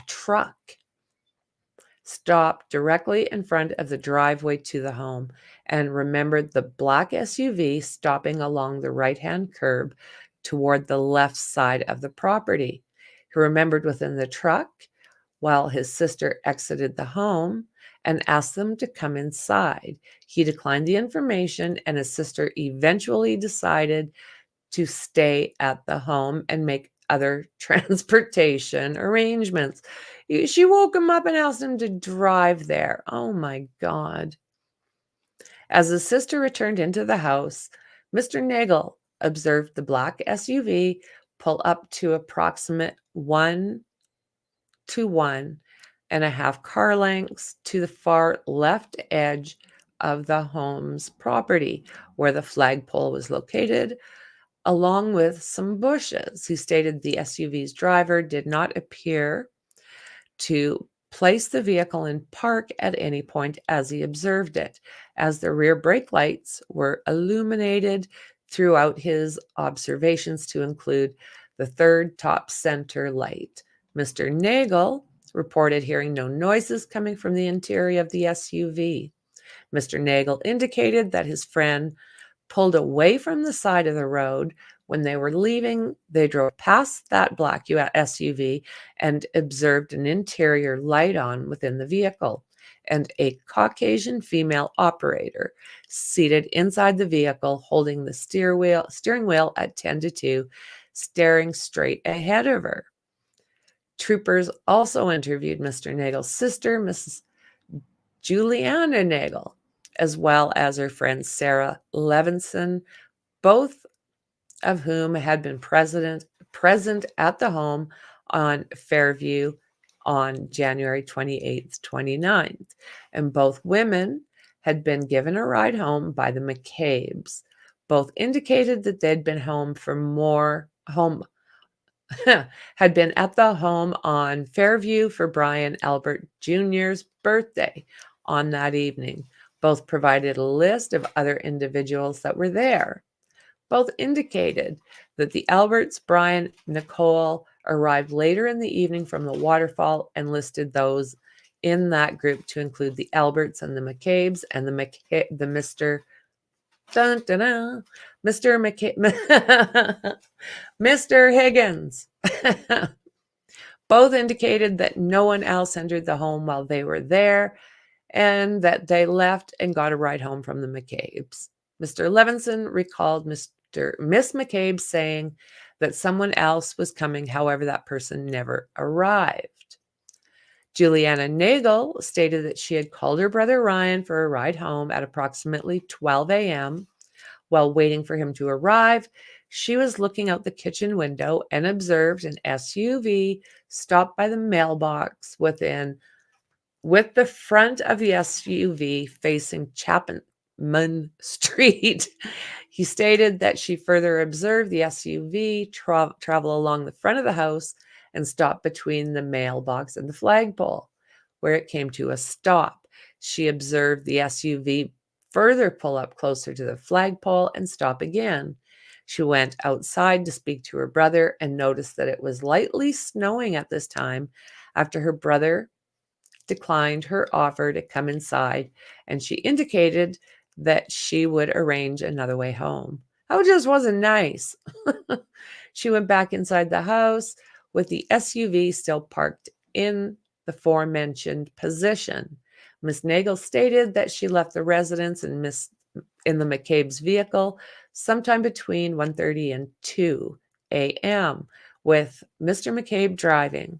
Miss McCabe in the front passenger seat, her behind the driver in the back seat, and Miss Livingston seating next to her behind Miss McCabe. Mr. McCabe reversed out of the driveway and they traveled past the house. Miss Nagel indicated that she thought she saw something she described as a dark object in the snow by the flagpole, but could not determine what it was. What? Later that day, January 29th, Trooper Matthew Dunn and David DeSico interviewed Miss Carrie Roberts. Miss Roberts stated to them that approximately 5 a.m., she received a call from the defendant stating that John did not come home. It was snowing and she was worried. The defendant further stated, Miss Roberts, John's dead, Carrie. I wonder if he's dead. It's snowing. He got hit by a plow. Miss Roberts got dressed and left in her vehicle, eventually meeting the defendant at Miss McCabe's home, where she observed the defendant to be hysterical. Miss Roberts stated that she believed the defendant was still intoxicated in the morning and had told her that she did not remember last night. Miss Roberts reported the defendant as stating to her, I was so drunk, I don't even remember going to your sister's last night, referring to Miss McCabe's sister, the owner of 34 Fairview Road. Miss Roberts, also the defendant's black Lexus SUV, back to Mr. O'Keefe's house. They went inside the home for a period of time, looking for him to no avail and checking on the victim's niece. While in the victim's home, Miss Roberts stated the defendant had told her that Miss McCabe about a cracked rear passenger taillight and showed both of them the area of her vehicle. Miss Roberts then drove her vehicle with Miss McCabe in the front passenger seat and the defendant in the rear passenger side to the 34 Fairview Road. She and Miss McCabe were scanning the sides of the road along the drive looking for the victim, while the defendant periodically screamed and texted on her phone as they drove. Miss Roberts described the weather as whiteout conditions and they were driving around.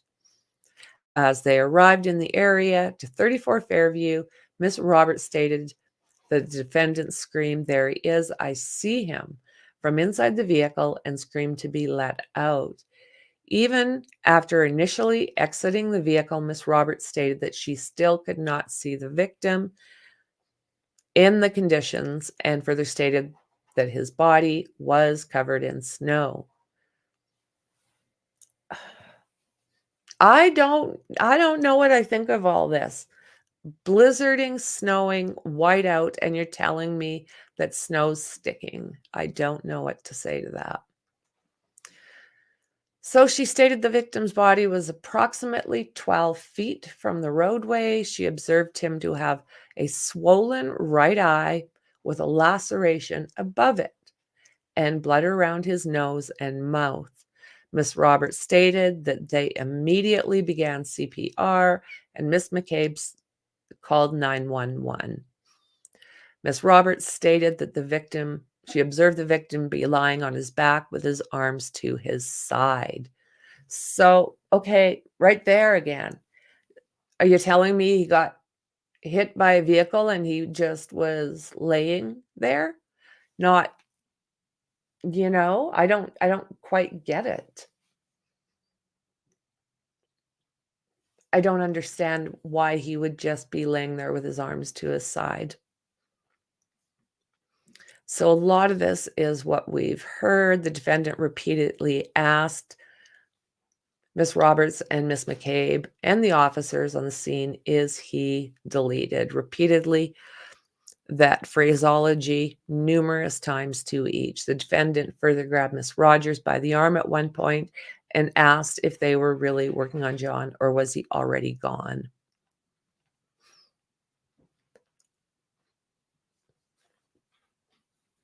Mr. Kolikathis spoke for a period of time with the defendant. This is at the bar again.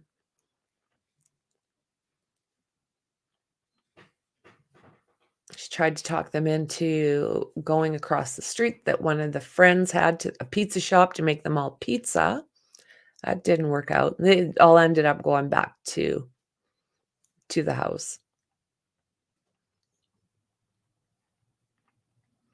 So the rest of this we can look at a later time. I just wanted to basically give us what they were saying happened at that scene.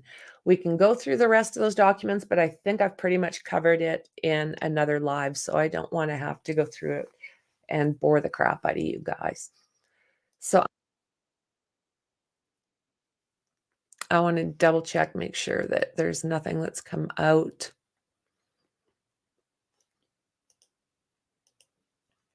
Since I last looked, a couple hours, 6 hours.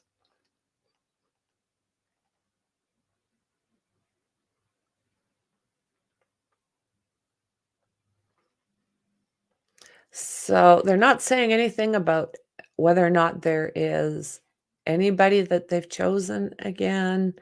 Are we still stuck at the 12 jurors? Okay.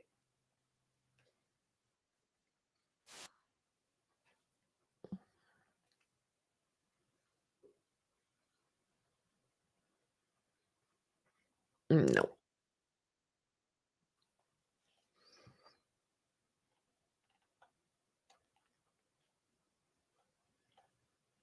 What are you guys thinking about all this Diddy stuff?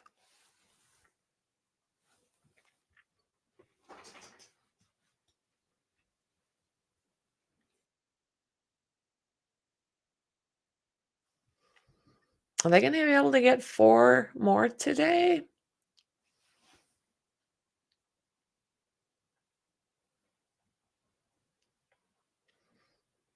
This is just the most bizarre case, guys. Like, what is going on?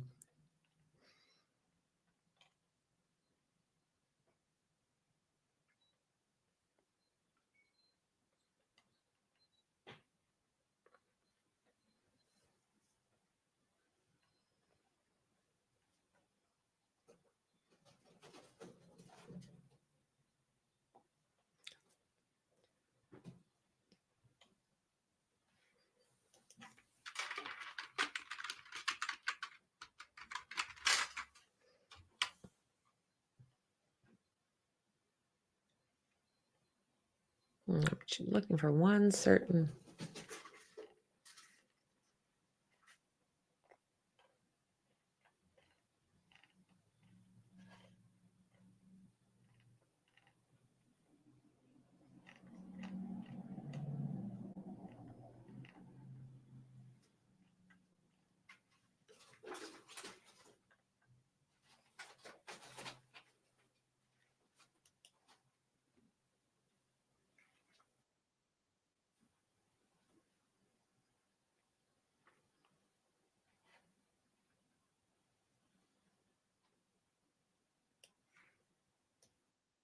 Okay, I want us to look at this. And do you think that there's a possibility that when Karen was backing up, that she hit that other vehicle? Let's watch. His girlfriend, Reed, was staying the night. So she, this is what the video, here it is, Vinny. So she's pulling out in the black SUV. And that's the victim's SUV parked. And the defense says that she makes contact, hits the victim's SUV right there, damaging that back right passenger side tail light. And they also claim you can see, the victim's SUV move, indicating that there was a collision. And then as she pulls away, they say that you can tell. Okay. They say you can tell. Let's look. The victim's SUV right there, damaging. So did that bump, guys? Did you guys see a bump? Oh, you don't even see it at all, for crying out loud. There we go. I apologize. No Diddy.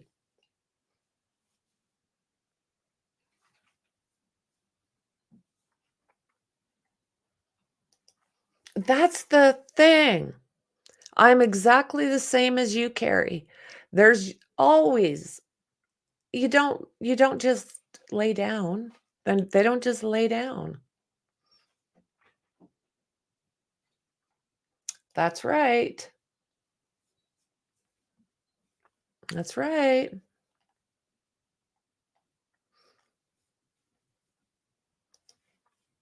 Nope. Nothing. Well, John does have a weird bump on his arm between his shoulder. He does. That he does. They said that it's like a swollen part, that it was kind of swelled up. Okay, so let's watch this again. You let me know if you think that they touched. 5 a.m., a little bit before 5 a.m., Ring camera video from the victim's home where his girlfriend, Reed, was staying the night. So she, this is what the video, here it is, Vinny. So she's pulling out in the black SUV. And that's the victim's SUV parked. And the defense says that she makes contact, hits the victim's SUV right there, damaging that back right passenger side tail light. And they also claim you can see, the victim's SUV move, indicating that there was a collision. So did it move? What do you guys think? Did you see that move?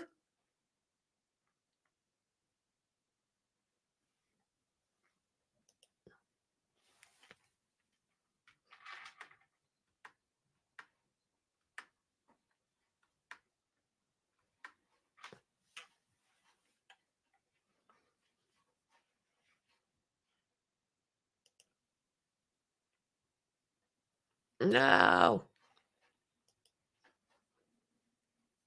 Let's talk about the case that we're talking about tonight. This video recorded, and what is the time frame according to the This is the next timeline? morning. So The morning after yes. John O'Keefe dies. Well, same day. Same day, Yeah, but early morning hours. closer to 5 a.m. Right. He's Okay. alleged to have been hit around midnight, 12:15, 12:30. Okay. This happens, this video, 5 a.m., a little bit before 5 a.m. Ring camera video from the victim's home where his girlfriend, Reed, was staying the night. So she, this is what the video, here it is. I So she's zoomed it pulling in. out in the black SUV.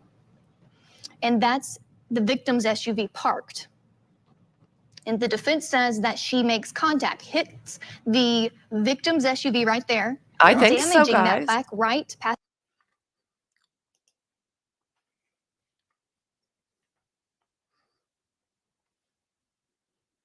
See the slight bump.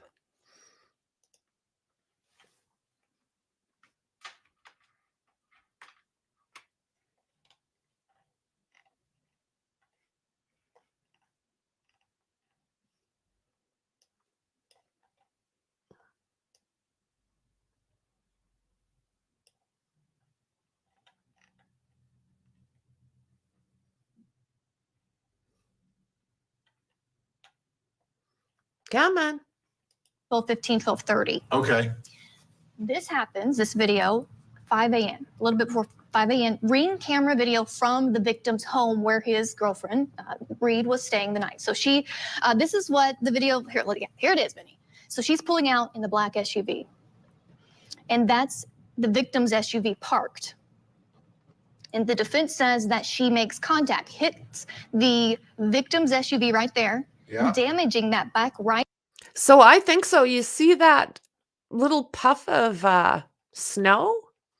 Why would that have happened? I'm going to see if I can get this down now.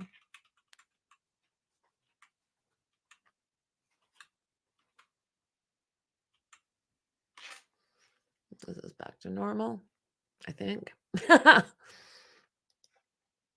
Right, passenger side tail light, and they also claim you can see, the victim's SUV move, indicating that there So what I'm looking for now, do you think this is broken?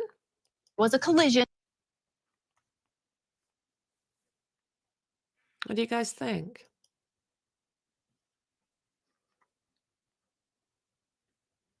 I think you can see a slight bump. I'm sure I've seen footage from other creators, and you see that slight bump. Would it be enough to crack a taillight? I really don't know. And then she carries on. And then as she pulls away, they say that you can tell. So is there something missing right here? Is that what just happened?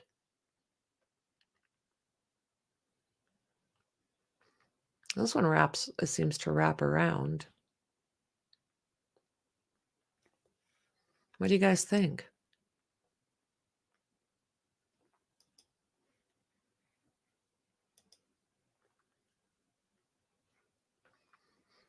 Now, that's a good question. I'm going to say highly doubt it. Just based on the way they've been performing, right? It's going to be interesting. So I just checked everywhere, and there is literally nothing new at this point.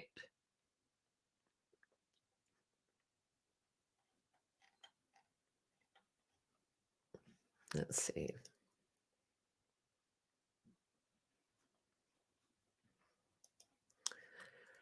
And we're up to date. So if anything else changes, we will bounce back. And keep your eyes peeled, because I am going to stream the closing or the opening statements. I am going to stream that as well. So I hope we learned something today. This is it's a wild, wild case. So with that said, guys, I think that's where I'm going to leave it. I appreciate you. You know I do. Much love, guys. And I'll see you in the next one. Bye.